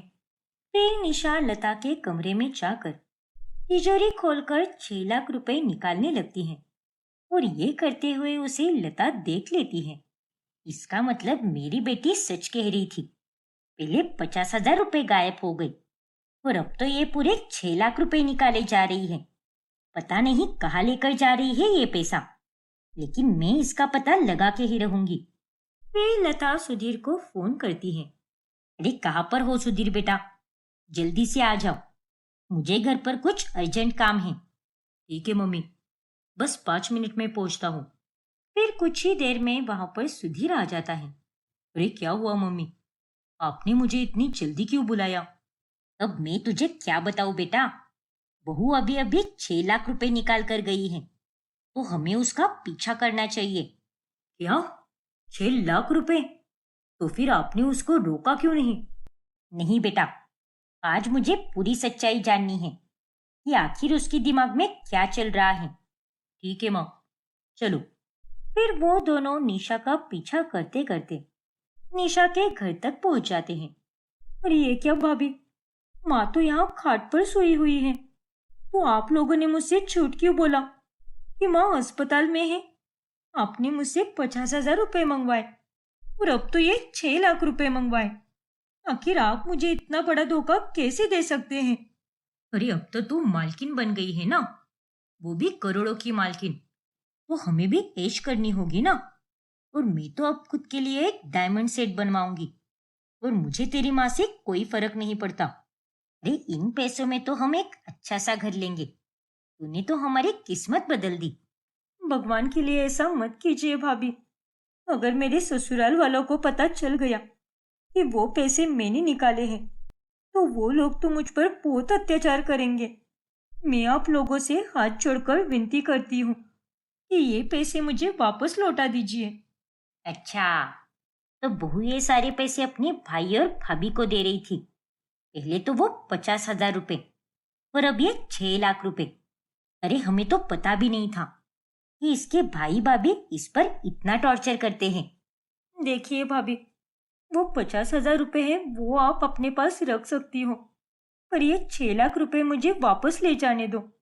मैं आपको ये पैसे नहीं दे सकती। अरे चुप हो जा, अब ये पैसे तेरे नहीं हैं, मेरे हो गए हैं। तो फिर कम से कम मेरी वह दादी सास वाली अंगूठी तो वापस लौटा दीजिए। माँ जी ने कल ही मुझे उस अंगूठी के बारे में पूछा और मैंने उनसे झूठ कह दिया कि मैंने वो अंगूठी अलमारी में रख दी है। अरे चुप हो जा, तेरी जबान तो कुछ ज्यादा ही तेज चलने लगी है। रुक जा, अभी तुझे सबक सिखाती हूँ मैं। फिर सुजाता निशा को धक्का मारती है। अरे जल्ला दो, भगवान के लिए मेरी बेटी को छोड़ दो। कब तक तुम मेरी बेटी के साथ ऐसे करते रहोगे? जब से तुम दोनों इस घर में आई हो तब से उसे तकलीफ देते आ रही हो, पर अब बहुत हुआ। अरे क्या क्या कराओगी मेरी बेटी से? कितनी बार चोरी करवाओगे? अगर ऐसे ही चलता रहा तो इसके ससुराल वाले उसे घर से बाहर निकाल देंगे। चुप कीजिए माँ जी, हमें आपकी बकवास नहीं सुननी। हमें तो बस पैसों से मतलब है और इसीलिए हमने उसकी शादी एक बूढ़े और विकलांग आदमी से कराई है, ताकि वो हमारा कुछ भी बिगाड़ ना पाए और हम यहाँ पर आराम से रह सके। तभी वहां पर सुधीर और लता आती हैं। तुम्हारी हिम्मत कैसी हुई मेरी बहू के साथ ऐसा करने की? उसे ऐसे धक्का देते हुए तुम्हें शर्म नहीं आती क्या? अरे तुम लोगों ने आज तक जो भी किया बहुत गलत किया है। उसे पैसे चुराने के लिए मजबूर किया तुम लोगों ने, लेकिन मैं अब ये बर्दाश्त बिल्कुल नहीं करूंगा और तुम सबको तो मैं जेल में भिजवाऊंगा। मुझे माफ कर दीजिए माँ जी, मैंने अपने ही घर में चोरी की, लेकिन मैं और क्या करती, मुझे मजबूर किया गया था।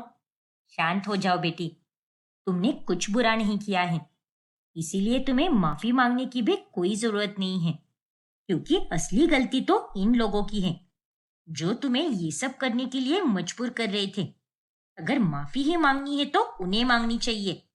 नहीं माँ, इसकी कोई जरूरत नहीं है। अब तो ये सभी लोग जेल में सड़ेंगे। ऐसा मत कीजिए सुधीर जी, ये मेरे भाई भाभी हैं, थोड़ी दया कीजिए इन पर। हमें माफ कर दीजिए, हम अपने किए पर बहुत शर्मिंदा हैं। वैसे ये माफी तो बनती ही है, और थोड़ी शर्म कर लो। तुमने हमारी बहू को इतना टॉर्चर किया, फिर भी ये तुम लोगों को जेल नहीं भिजवाना चाहती। आपका बहुत बहुत धन्यवाद बहन जी।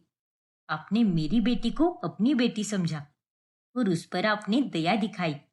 आप चिंता मत कीजिए मम्मी जी, मैं सबकी दशा देख चुका हूँ और इसीलिए आज से आप हमारे ही घर में रहोगी, क्योंकि यहाँ पर आपका रहना ठीक नहीं है। हाँ हाँ, क्यों नहीं। हमारी बहू की खुशी में ही मेरी खुशी है और आज के बाद मेरी बहू कभी भी इस घर में कदम नहीं रखेगी। चलो निशा बेटा और लीलावती बहन जी, आप भी चलिए हमारे साथ। फिर लता और सुधीर निशा और लीलावती को अपने साथ घर लेकर जाते हैं और फिर उस दिन के बाद से निशा अपने ससुराल में खुशी से रहने लगती है।